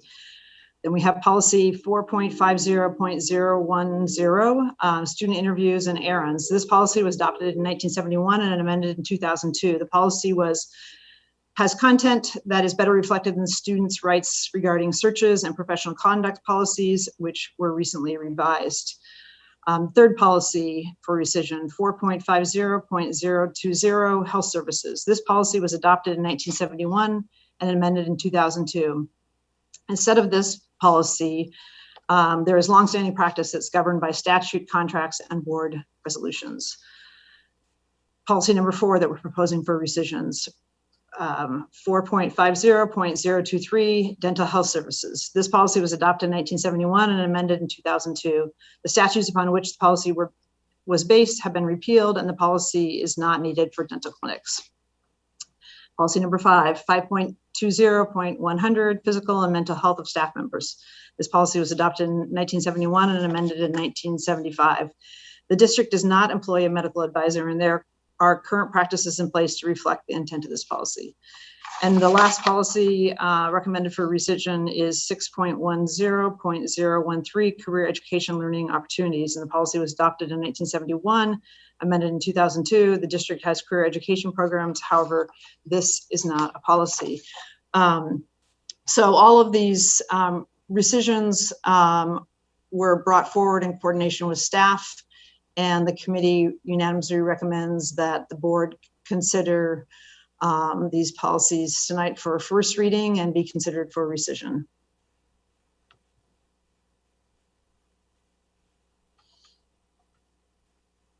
Back to you, Chair, to pass.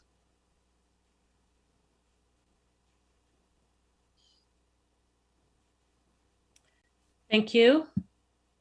I'm multitasking, obviously. I'm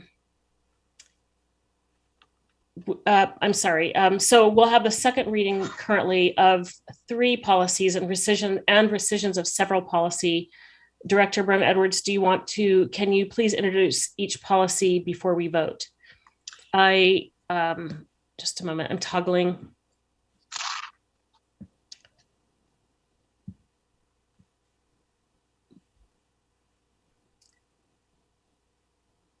So the second reading of policy revisions, would you like to introduce these next items? Sure. Maybe just before we leave the first reading, I would just mention that all of tonight's policy proposed for rescissions will be posted on the board website, and the public comment period is a minimum of 20 days. Contact information for board comment will be posted with the policy. The board will hold a second reading of the policy at its December 14th meeting, if that's appropriate. So that's for the first reading. So now into the public comment period. The second readings tonight, as I said in the introduction of our first readings, the second reading is really an adoption or approval of the new policy, adoption of the changes of a current policy, or approval of the rescission of a policy. The policies we're about to take action on through the approval or adoption had a first reading 21 days ago and a 21-day public comment period. We had a policy committee meeting on October 29th where there was an opportunity for comment on these 3 policies. We had no comment from the public on these policy changes and the rescissions. In addition, we received no comment through the public comment portal on the proposed policy. So the first of the 3 policies is policy 1.70.020. It is the policy and administrative directives policy. The policy outlines the school board's policy development process, and the revision is essentially moving most of the current administrative directive into the actual policy itself. The committee members unanimously recommended this to the board, and no adverse comments were received during the public comment period. That's the introduction, Chair DePass, if you want to ask for a motion. Yes, and are we doing these separately, these next package of 3, or we've got 2 and then 1? It's my understanding we're going to do the 3 of these individually, and then we're going to do, there's a packet of rescissions that we'll do all at once, but not them individually, because they're not, the rescissions aren't substantive. Thank you. So if anybody has strong feelings about safety patrol, now would be the time. Actually, we'll Madam Chair, if we could go through the 3 ones individually, and then do the one big packet at the end, if that's okay, or would you rather do the big packet at the beginning? No, I think we need to do Plan A and read those. Yes, and then go through the larger packet at the end. Okay, so the first policy we have before you, I can make a motion that we adopt resolution 6401, which would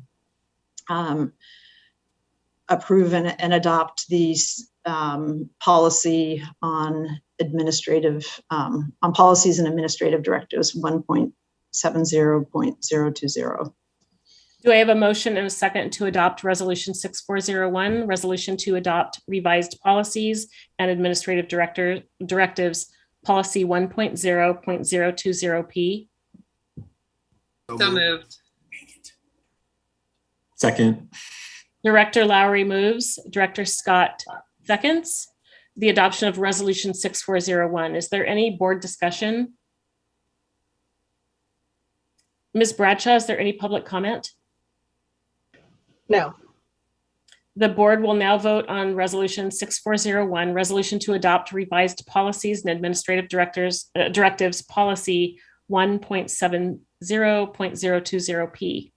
All in favor, please indicate by saying yes. Yes. Yes. Yes. All opposed, please indicate by saying no. And are there any abstentions? Resolution 6401 is approved by a vote of 7-0 with Student Representative Weinberg voting Yes. We'll now move to the resolution to liability of employees of the district, policy 5.50.020P. Do I have a motion and a second to adopt resolution 6402, resolution to adopt revised liability of employees of the district, policy 5.50.020P? So moved. I'm going to second, and then I'll ask if I can introduce the policy. Okay, so Director Green moves, Director Brem Edwards seconds, and I'm sorry, do we have board discussion, or would you like to introduce this item? Thank you. Just to provide an overview for the broader community and everyone else on what we're about ready to vote on or what we're just moving. So this is the proposed amendments to the liability of employees of the district policy. This policy revision provides clarifications and other non-substantive changes to the actual policy. It also adds a limited commitment to represent PPS in-house employee attorneys who face regulatory proceedings if the in-house attorney was acting in the course of their role as an in-house attorney and did not engage in misconduct. It's expected this would have a de minimis financial impact, if any at all, in some years. This is another policy that the committee members unanimously recommended the board, and no adverse comments received during the public comment period. Thank you for letting me provide the introduction to that. Thank you for that clarity. Is there any board discussion on resolution 6402? And Ms. Bradshaw, is there any public comment? No.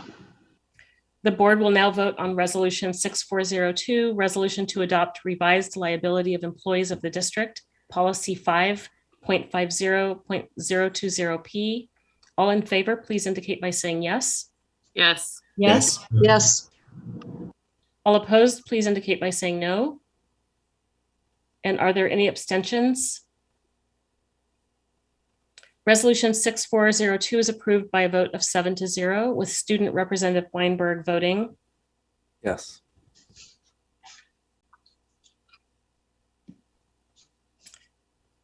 Our third resolution is a resolution to adopt the revised vacation and district holidays for non-representative employees, and I've had a request to move this back to committee.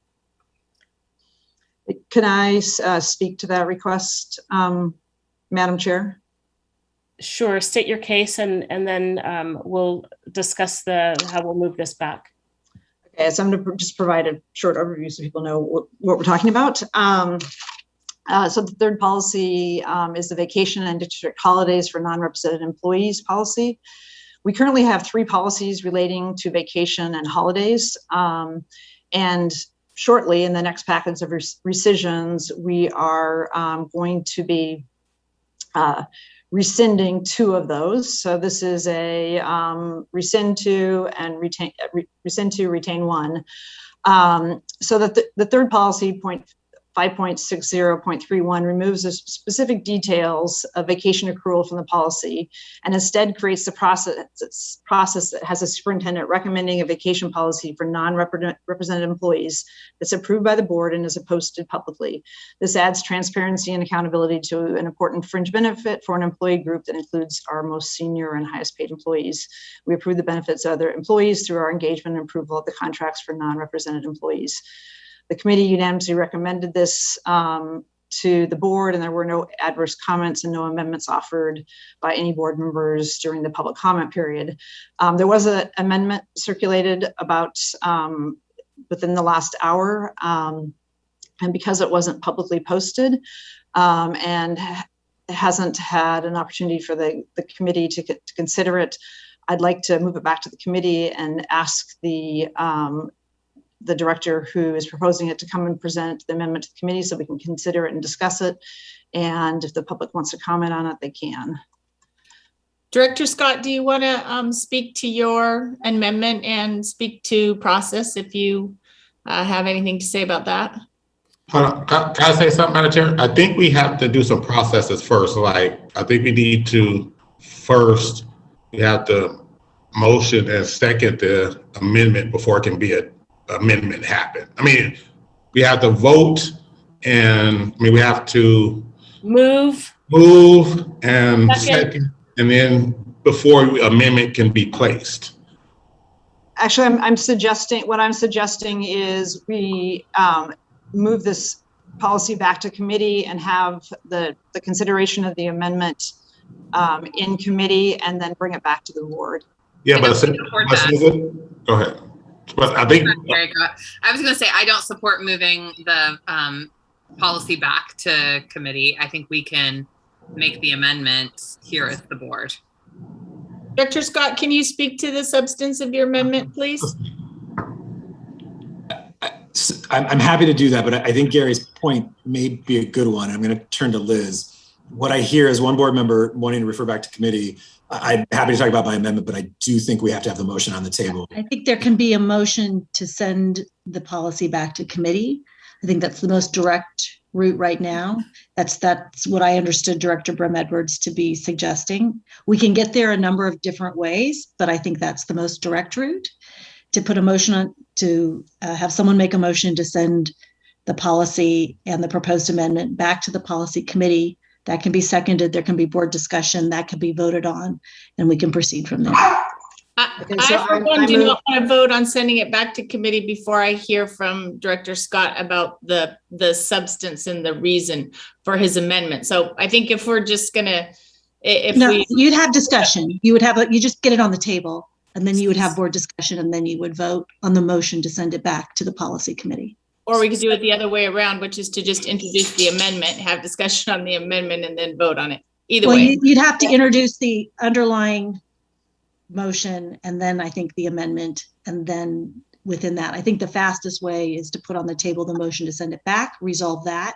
If it still remains before the board, we can get to the underlying, the original motion, and then the motion to amend that. But again, we can get there a number of different paths. I think the most straightforward way is to make a motion to send it back to committee and address that first. Do I have a motion and a second to move resolution 6403, the resolution to adopt the revised vacation and district holidays for non-represented employees, 5.60.031P back to the policy committee? So moved. Second. Director Green moves and Director Brim-Edwards seconds the resolution 6403 to move that back to the policy committee. Is there any board discussion? Yeah, thanks for helping us work through that process. I don't have strong feelings about whether it goes back to the policy committee or not. I may defer to policy committee members on that. I guess I do want to say just a little bit of a correction to Director Brim-Edwards' statement.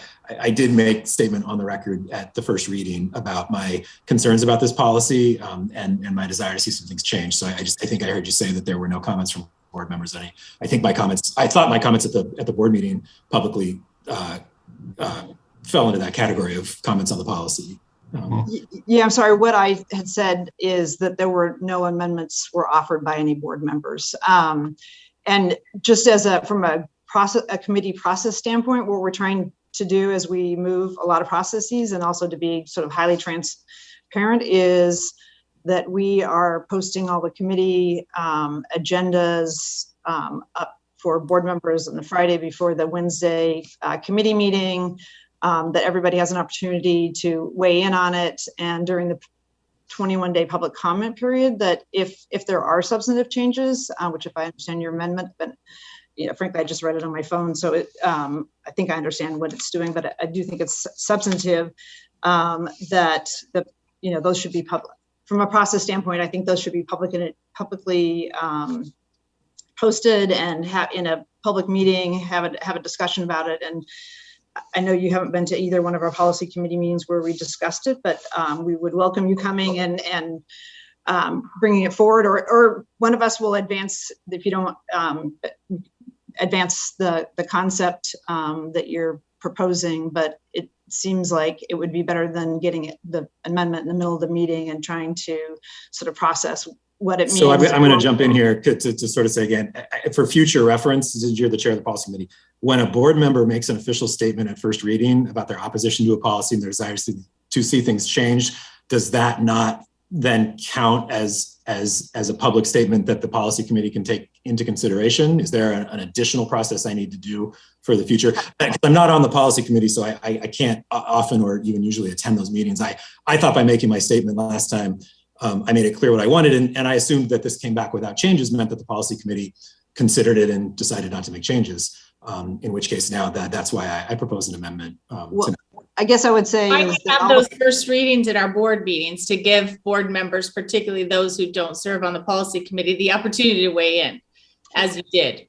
And I think there's nothing wrong with this process of a board member having raised concerns, having had some time to think about it, now bringing an amendment. What this means is, what I think is, instead of sending it back for the policy committee again, I think if it's the will of the board, we can adopt this amendment, and then the policy would go back to a first reading so we can have public engagement around it. So that's the path I would support, rather than sending it back to the policy committee again, which has plenty of work on his plate. This is a correct process that Director Scott is following, where it was raised in a first reading. There was time for people to comment. He has some concerns about it at this moment before he's ready to vote on it at the second reading.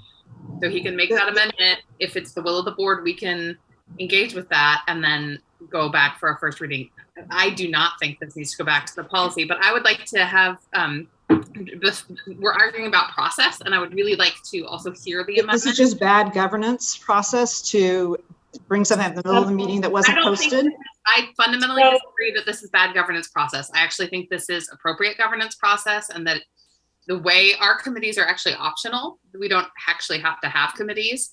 We could do this policy work as the will of the board. That's a way we choose to organize ourselves. And I think because Director Scott is not on the policy committee, there's nothing actually wrong about the way this process is happening. I have to say also that, so Director Scott brought up his concerns at our policy committee meeting, and what he's seeing tonight doesn't reflect his input. And so that's the reason I'm trying to get this moved back to the committee so we can discuss it publicly then, and come to a resolution on this. At that time, we would bring it back for to the board. But that's an unnecessary step. We can just amend it since it's already been raised, and then it's publicly posted and it's available as as an amended first reading for that public process. I mean, otherwise we're just adding an unnecessary step. That's not true. Before we go on, Director Scott, would you? So we have a motion on the table, but Director Scott, do you want to state your case? Sure. Yeah. No, I'm happy to. So the amendment is relatively straightforward. Let me. No, hold on, Director Scott. Hold on a second. We have to address the motion on the table at hand. So we have to address if we're going to move this back or not. If we need to vote on that, it needs to vote. But we have to only address the motion at hand. But I believe that Director Constam asked to hear the substance of the motion before she decides if she wants to vote to send it back, that she needs But the motion that went forward on the table is the only motion we should be discussing. You can talk with Ask Liz. The only motion that was brought up is the motion to send it back. So unfortunately, that's what we have to either vote on to move it back or do whatever, but that has to get off the table before we can move on to what the amendment is. I think that's right. According to Robert Rules of Order. I think that's right, Director Hollins. I do think that Director Scott can, because the board has just received this in the middle of the meeting, and I'm not sure who has read it, he can describe in summary fashion in service of the motion on the table what the amendment is. That may weigh on directors' vote on whether to send it back to the policy committee or not. I think debating the merits of the amendment itself comes in a subsequent motion and discussion, but right now I do think he gets to offer some explanation or summary of what it is in furtherance of the motion on the table. Director Scott, are you willing to provide a brief summary? Sure, I'll be the amendment. If we move on to that, I can be more substantive in a few minutes. But no, I do appreciate the process. I do think it's important. So yes, what the amendment is attempting to address is the question for me about the appropriate division between our policy role as a board versus operations role for the superintendent. And the policy as it's written, as it came forward, it essentially directs the superintendent to develop a vacation accrual schedule that will be approved by the Board of Education in the form of a resolution, and it also requires any modifications to be approved. The amendment simply takes out that approval, so it directs the superintendent to develop the vacation accrual schedule, directs the superintendent to include an annual limit on accrued vacation that be carried forward, and directs that the schedule be posted on the district website. But it does remove the Board of Education approval of that. And I'm going to stop there. I can talk more about the substance and why I think that, but given where we are, I'm going to stop there in terms of that's the event. Thank you for that. So it's one key component, and that is removing the Board of Education having to approve the vacation accrual and schedule. So we have a motion on the table to move this resolution back to the policy committee. Do I have a motion and a second to move this back to policy committee? You already have that, Chair, so you just can call for a vote now. So thank you. We'll call for a vote now. So we have a motion and a second on the table. We have a motion on the table, and I'm sorry, I didn't note if we had a second or not. I made the motion because I'm making motions tonight. We do have a motion and a second. So and Julia was the second. So, but I'm making motions tonight. Okay. Well, I got a couple more. Keep on rocking it, Director Green. I didn't tell him when we started that everybody has a 25-word limit tonight, and that he already read that resolution, so he's about at 2,000. Chair to pass. I'd like to speak to the motion. Thank you. So one thing I would highlight is that when we had our retreat with Ben Kleben, one of the pieces that we didn't actually get to, but was in his slide deck, was that board members believe that our committee process and our structure is productive and saves time and furthers the work. And our staff response was only like 20%. Did they agree with that? So I think as we think about sending this back and some of those pieces we create of our own process, there is nothing actually in process or in our rules that says we have to send this back to the committee. In fact, because Director Scott is the one that is speaking to this and has raised that, and because of his schedule, I would rather have us discuss this with him present, and so would argue for not sending it back to committee. This is work we can do here publicly in front of everyone. We could, if we do choose to go with the amendment, then it would go out for a first reading again. So there would be public ability to interact with this policy. So that's why I would say we need to do this here and now tonight, and I would not be in favor of sending it back to committee. I'd like to speak to that specific point about the committee's work. This year, we shortened the committee by an hour, and I think just given by tonight's agendas is a reflection of the productivity and the good working relationship we have with staff of trying to move items that are both of important to staff, but also to our community. And I think the committee has already produced a lot of, and it's also our most diverse committee, and we've had lots of engagement by our student representative. I don't think we should get in a process of like saying the committees aren't worthwhile, because I think that's not been the case at all. And we've had good opportunities to discuss in depth, but also and take in differing points of view. And for efficiency's sake, like I say, I'm happy to raise that in the next committee meeting. And Director Scott, you're more than welcome to come, or we can have your point of view represented and considered as well. So I don't think this is a burden on the committee, nor a reflection of some sort of ineffectiveness of the committee's work. As I said, all these came out of committee unanimously, and also with staff support. I'm going to call it then, and I agree with Director Lowry that if we can handle this tonight and put it back out for public comment, I would suggest that as a path, particularly since we were asked about 4 weeks ago to minimize anything that required extra time on staff, and that we're in a moment where we don't have the capacity to keep going back. I'm just not sure how to take the motion that we have on the table. We could vote on it, and then do we make a new motion to?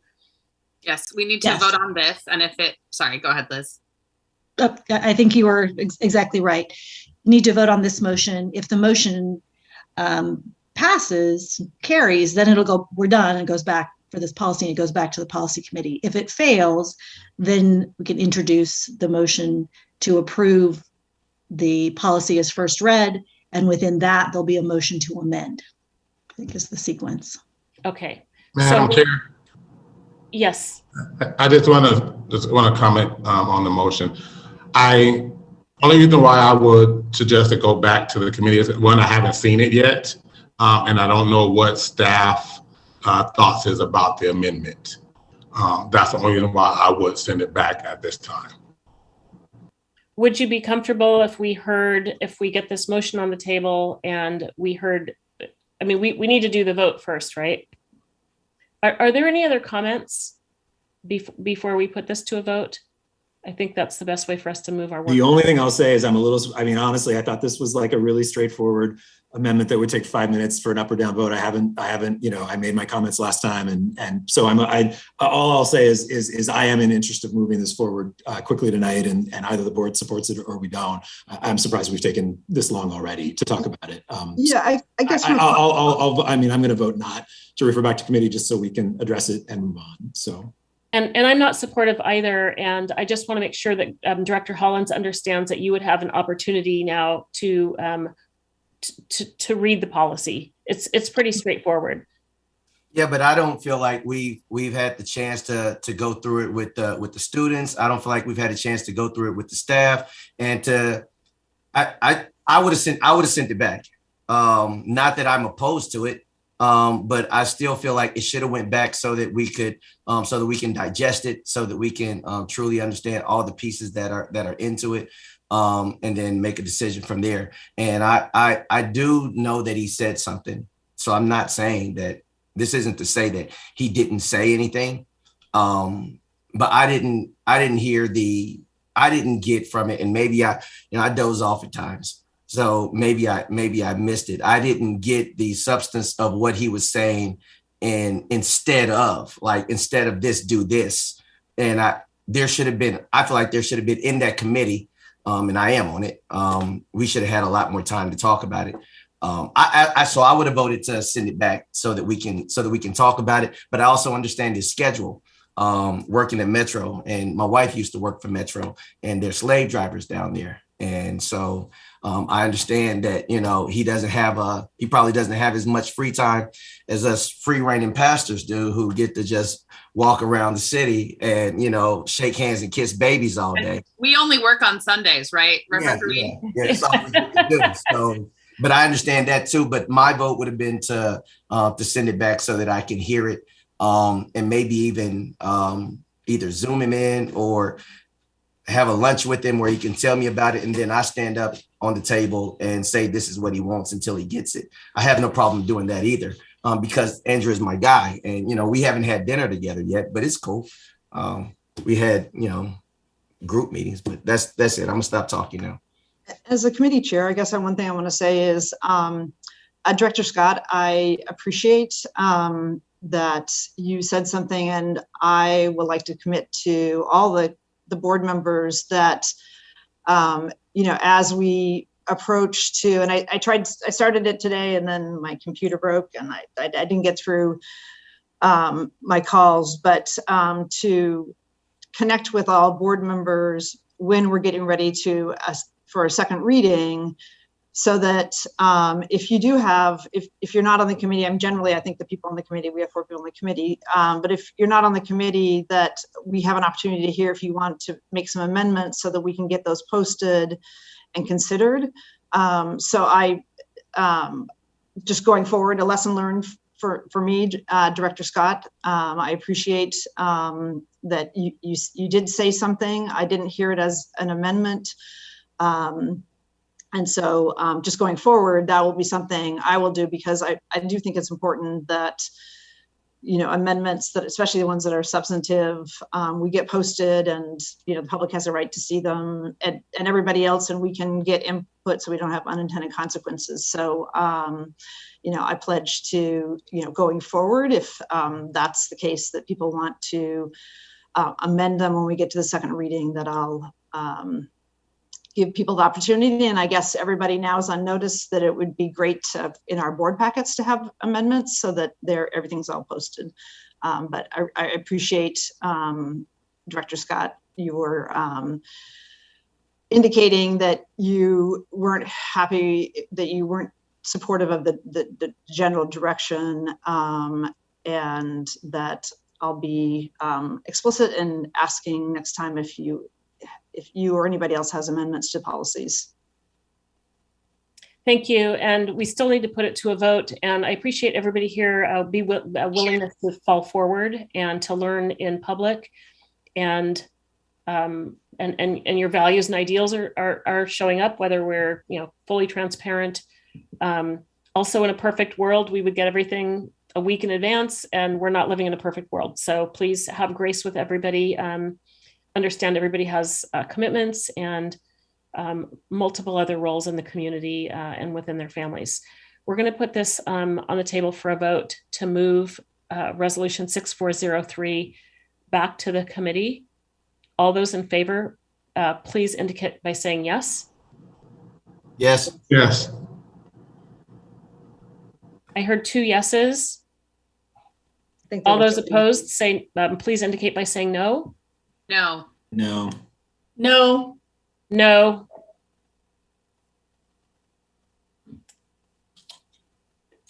I'm missing a vote. There were 3. I think yeses. Julia didn't vote, so you have 3. I did vote. I did vote. It was Gary, Dr. Green, Director Hollins, and myself. Voting to move back to the committee, and I heard Director Lowry, I heard Director Scott, Director Constam. I am a no. And I am a no as well. So that motion does not pass. That motion does not pass. Do you want to ask the student rep? Student representative, what is your unofficial vote? Yes. Thank you. Thank you for that reminder, Director Brum-Edwards. Chair to pass, I'll go ahead and make a motion to put this policy on the table. I think that's our next step. The next step is to say it does not pass. That is that the resolution is not moving back to the policy committee.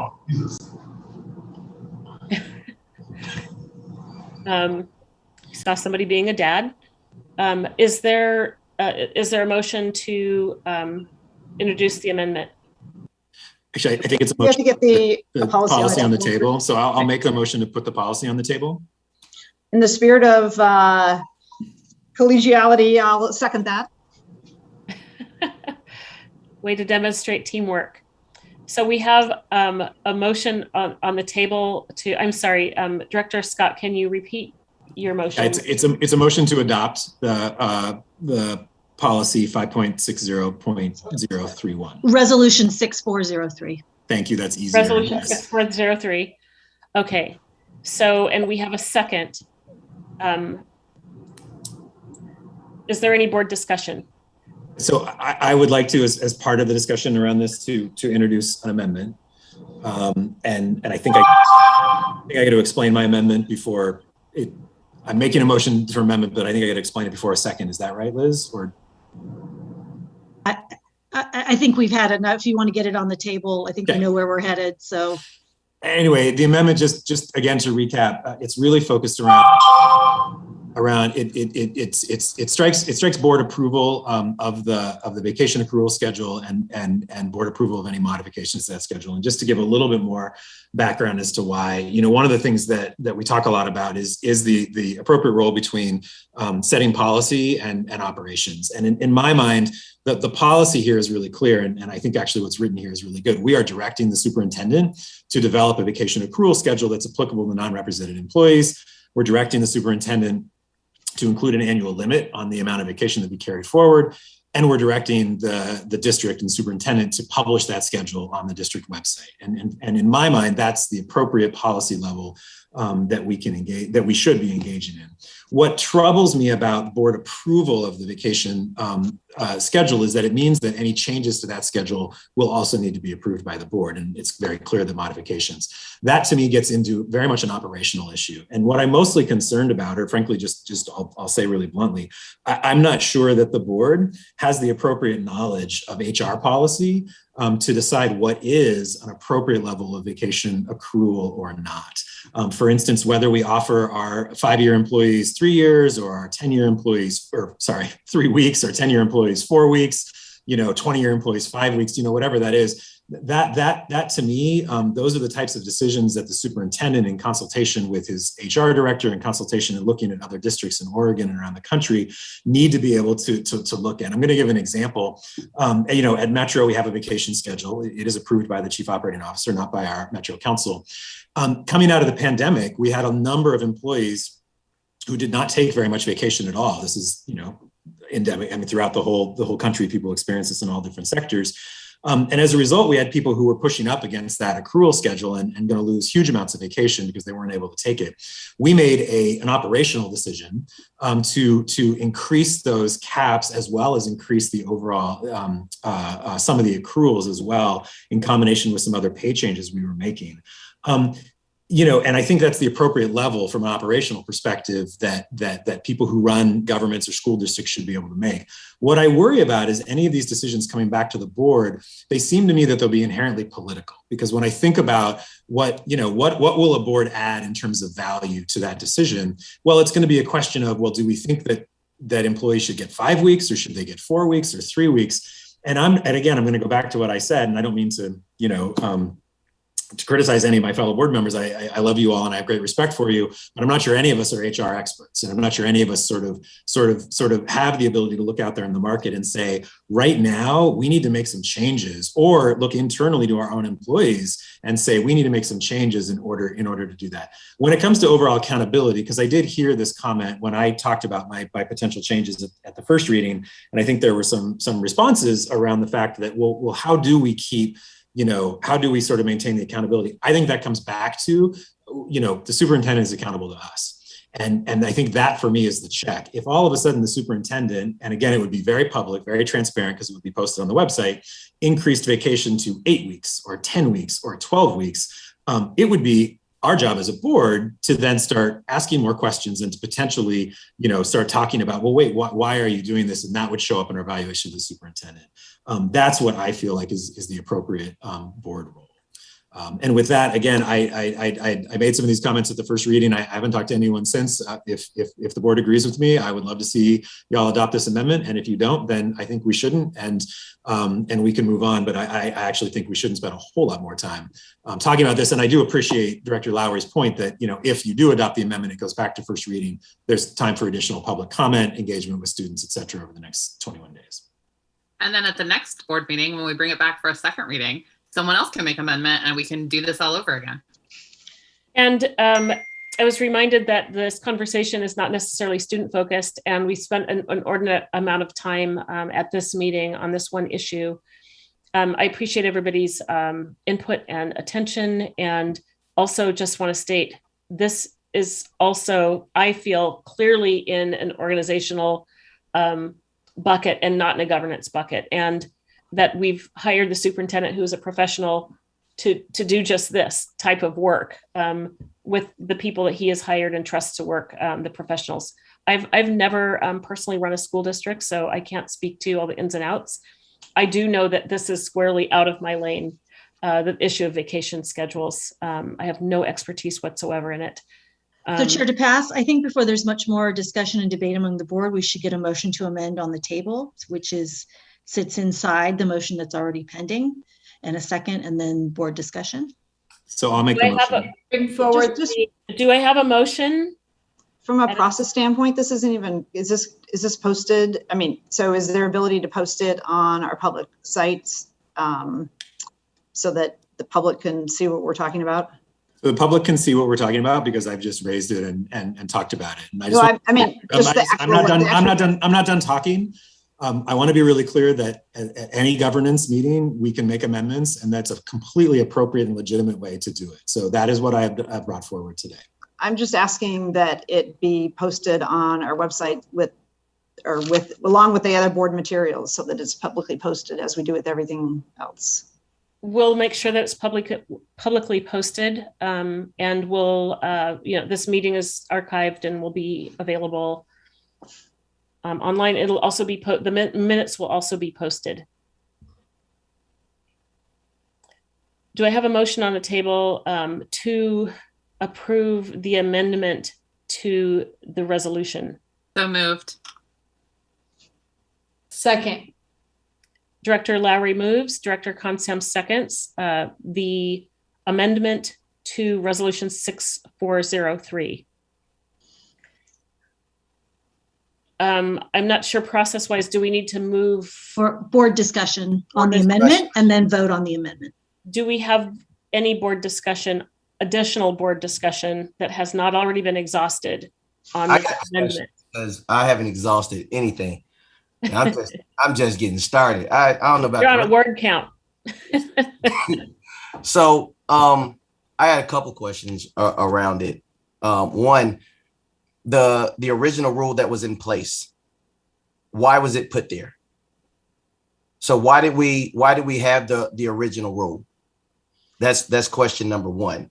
And then I have because from the response of question number one is going to determine where I take the next one. Again, I've said this before. I'll say it openly. I'll say it everywhere. I ain't got no beefs with my guy, Guadalupe. That's my guy. We sit next to each other in all the meetings. Excuse me, Director Green. I thought Director Scott was your guy. All y'all my guy. It's my guy. I'm a mutual lover of everyone. I just love one person more than everybody else. That's all.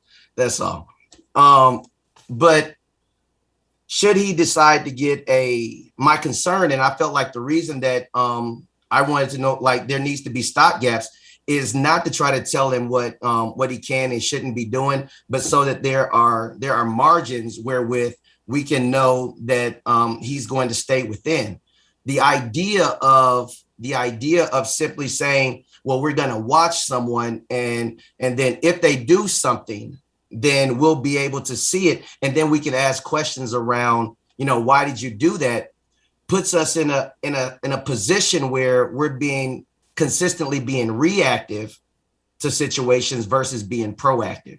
So in my mind, the proactive position is to say, there are going to be parameters where which you're going to stay within. And then if somebody needs to go outside of that, then, we can talk about it. But that's what I'm looking to hear. Where are the parameters, where are the margins, and why did the rule get put in place at first?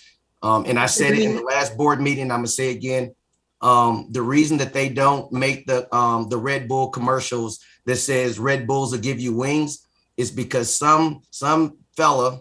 somebody believed it and jumped and said Red Bulls didn't give me wings, and then they sued Red Bull and they got paid from it. So I don't want to put us in a position as to where we're responding to a bad situation and we're waiting for something bad to happen and Guadalupe to give his friend, you know what I'm saying, 25 weeks of vacation time. And then all of a sudden we say, oh, that's a bad thing. You shouldn't do that. Why'd you do it? So that's my thought. So Director Green, I'd like to answer your question about why we even have this policy in front of us.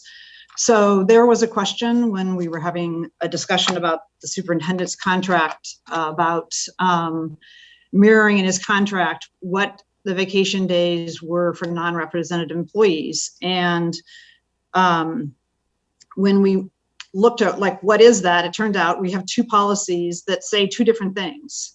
And we have two policies that actually are way too detailed. And so, and it turns out the district's not following either one of those policies. There's a separate practice that is being used. There's not even the two policies. So the district's out of compliance with the current vacation policies. And so, and we're looking at it, it's like, it's way too detailed. To Director Scott's point, if you wanted to make a change, you'd have to go through this whole policy-making process. If you want to say people who have 4 years in the district get X number of days, and next year you wanted to make it something different, you'd have to go through the process. So what we tried to do in committee is remove all the details, give that back to the superintendent, but still have sort of two pieces retained from the policy, which is really the transparency and also the accountability. So that there is some check in the system for, just on the benefits given, just like there is on a whole host of other things. So that was the reason why this policy is even before us, because we're trying to actually create a policy that works for the district staff.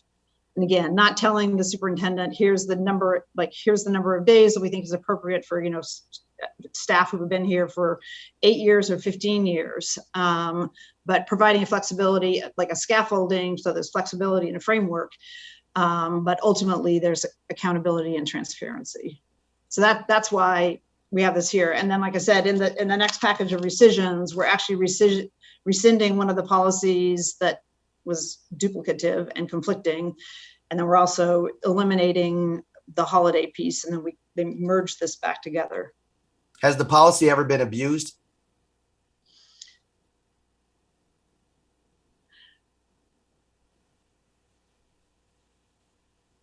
I don't know. I mean, we're not following the current policy, right? The current policy is not being followed right now.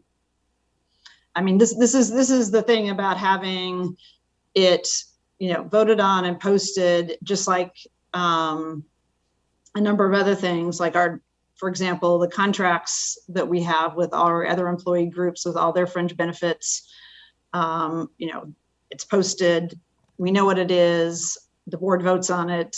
So you have transparency and accountability. It's just a question of whether the board, because I think Director Scott's amendment retains the transparency. It's just removing, and we all may have different perspectives. From my perspective, it's removing sort of an accountability measure, but there can be different interpretations. I can offer just a little bit of additional facts, Director Green, to your question. I mean, these policies on vacation go back long before any current staff was here, so I can only speak for the last 4 years.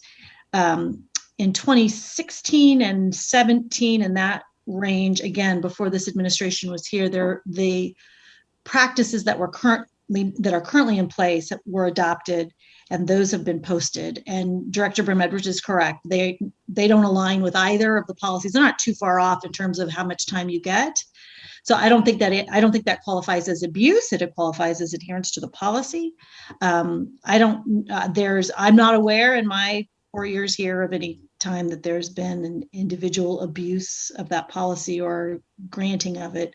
But I also think that's an anecdotal response based on a limited window of time that most of the senior staff shares or has less than. And I don't know if Sharon Reese is in the green room. There she is. That's who actually you want to hear from. So I'm going to sit quietly.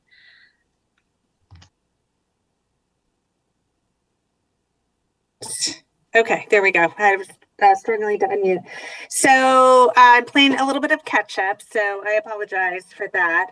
It's my understanding the question is, has the vacation policy ever been abused? Is that correct? Is that the nature of the question? We are very consistently, I believe the answer is no, in the time I've been here since 2017. So we have a published vacation schedule, and we have different benefits available through our CBAs for our represented employees, and those are followed very consistently, and there haven't been special deals made with people that are outside of that.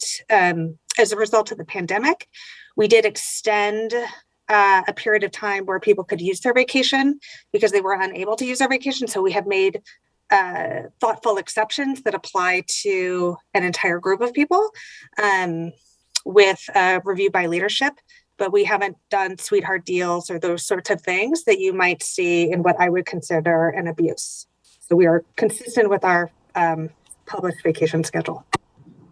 And I think it's good evening, directors. And I think it's also important to note that even though we are out of compliance, as Director Brim-Edwards indicates, we have full transparency and have posted everything that we our schedule. So I just want to make sure that that's in the record and make sure that you all know that as well. So I just have a quick question, and is for me hearing from the staff that it benefits from it one way or the other kind of brings me a little pause. But the other thing for me is, I think for me it's more of an issue of if we're, and that when I heard that we're not following the policy, and this is, I've been hearing this constantly, I've been hearing this a couple of times before of the district is doing stuff and not necessarily following policy. And so I guess I go back to that. Why are we not enforcing the policies that we have in place?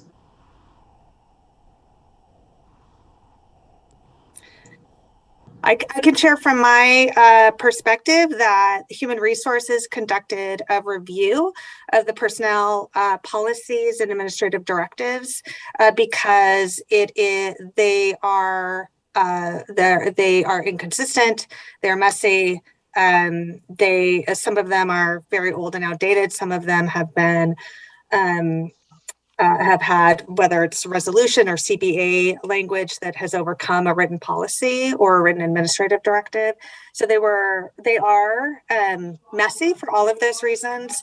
And we conducted a review and made recommendations about, here are a list of outdated policies. So to me, that there is a cleanup that we are in the process, and the policy committee has been doing of reviewing those outdated policies. So that is why. Yeah, I want to thank Chief Reese for mentioning that, because this was crafted in concert with staff. In fact, the staff report has the last sentence is the staff recommends approval of the revised policy. So there wasn't something that we did to staff. It was cooperatively worked through with staff. It came to the committee. And that doesn't mean they can't support something else, but this isn't a policy that's coming out, and it was to address let's get rid of the duplicative policies. And it was really in the spirit of like improving our policy making. Again, I think the whole precisions is part of that as well. So we don't have duplicative things, but this wasn't something that staff, staff recommends that the board approve the policy as it came out of the committee. Great. So I feel like this conversation has gone very far afield. I just want to I actually want to call the question, Chair, to pass. And for me, this is very simple. The policy on the table is an improvement over the other policies that we had that actually staff have been working through with this administrative review to clean up. I think that makes a lot of sense. I think there's an additional improvement we can make. That's the amendment I brought forward. I honestly, I'm a little troubled that we've spent as much time on this. if the board doesn't support, and for me, the question is very simple. Do we trust the superintendent to make the right decisions when it comes to a vacation accrual, or do we as a board want to have the opportunity to second guess that decision and potentially make changes? That's really what it is. And if this board wants that opportunity, then I think we should you should reject my amendment and adopt the policy as is. If we trust the superintendent and we want to split policy and operations, then I think you should adopt the amendment and then we can adopt the policy. And Chair DePass, if I may, can I call the question so we can move on and get out of here? Because this isn't about student achievement and I think it's gone on too long. Absolutely. So right now we've got a motion on a table to adopt the amendment to Resolution 6403. And I want to call a vote on that. All those in favor of amending Resolution 643, please indicate by saying yes. Yes. Yes. Yes. All those opposed, please indicate by saying no. No. I might need help monitoring. I heard 3 yeses and 1 no. Any abstentions? I'm an abstention because to me, this isn't a matter of do I trust him?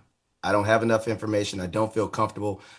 And it's not about my trust of Guadalupe to, is he going to do the right thing? It's about, for me, ensuring that there's a process in place that says for certain he's going to do the right thing. It's the choice is removed. It's just like you've got a policy.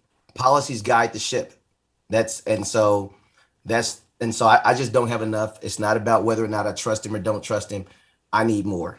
And I thought the point of us having this put it on the floor, whatever, was so that we could talk about it.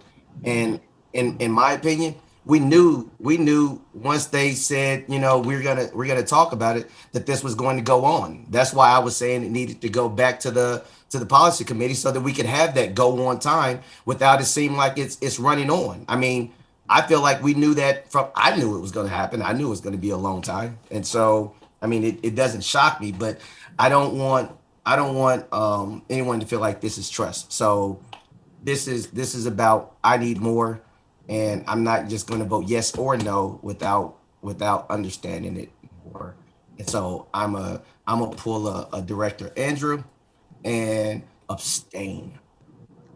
I'm gonna follow that as well. I'm gonna abstain when I haven't seen the new what it looks like. So if it does pass, we'll be able to see it through another first reading. So I'm gonna abstain at this point. It sounds like we have 3 in favor.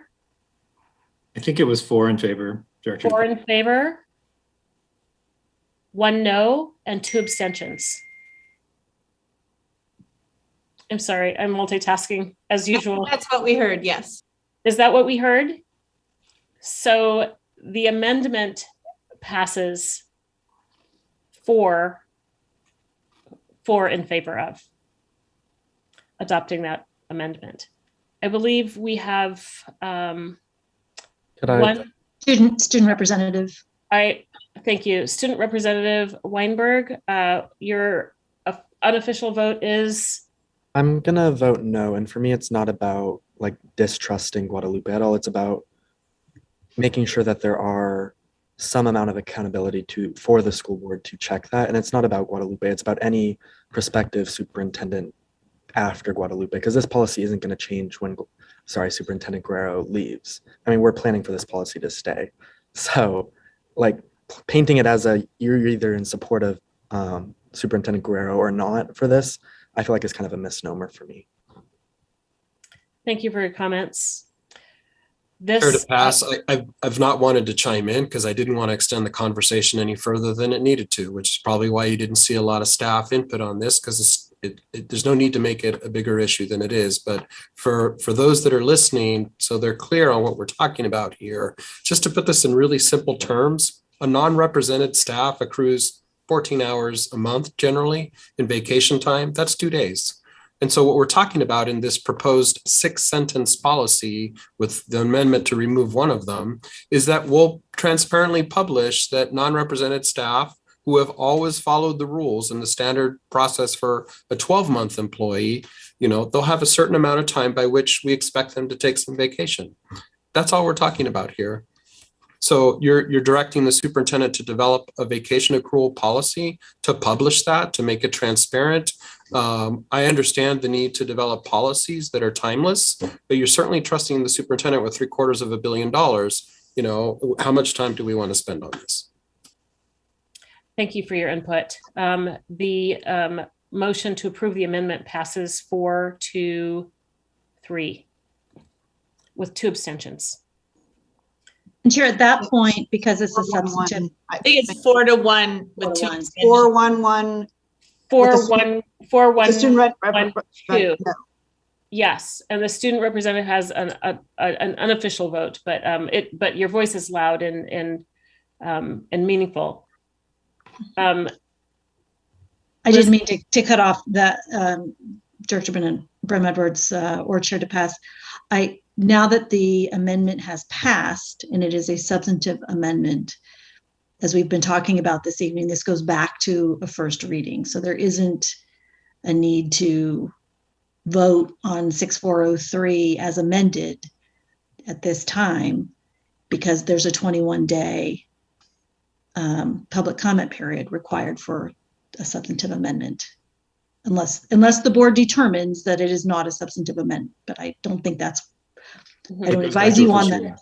It goes back to first reading. Goes back to first reading. Okay, I appreciate that.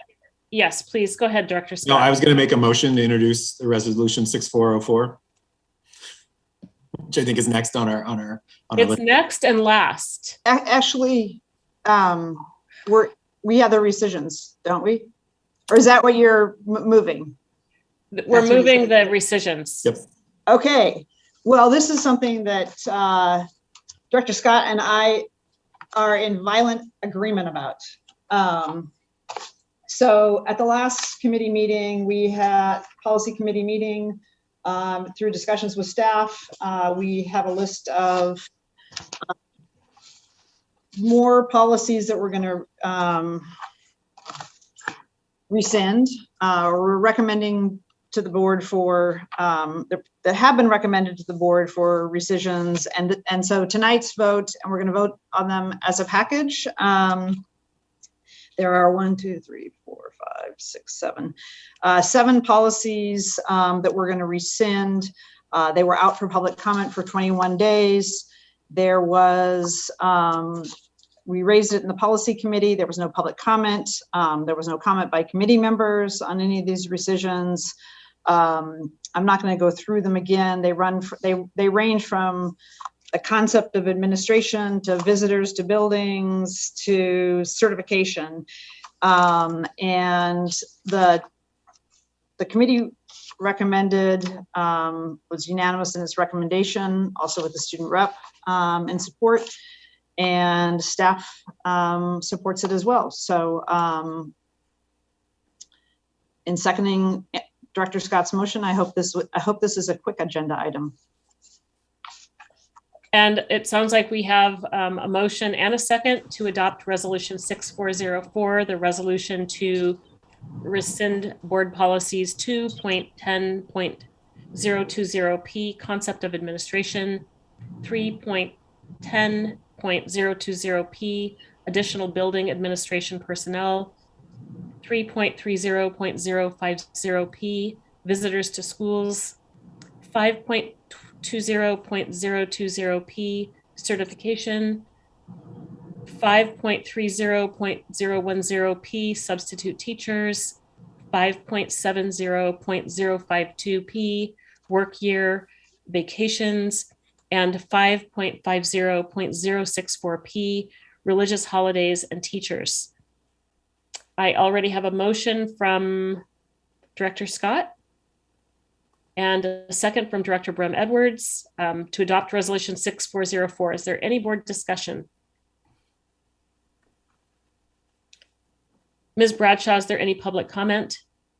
No.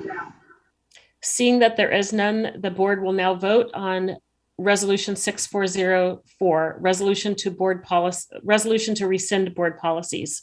All in favor, please indicate by saying yes. Yes. Yes. Yes. All All those opposed, please indicate by saying no. Are there any abstentions? Resolution 6404 is approved by a vote of 7-0 with Student Representative Weinberg voting. Yes. Thank you. Is there any other business for the good of the order? The next regular meeting of the board will be held on November 16th at 6 o'clock, and this meeting is adjourned.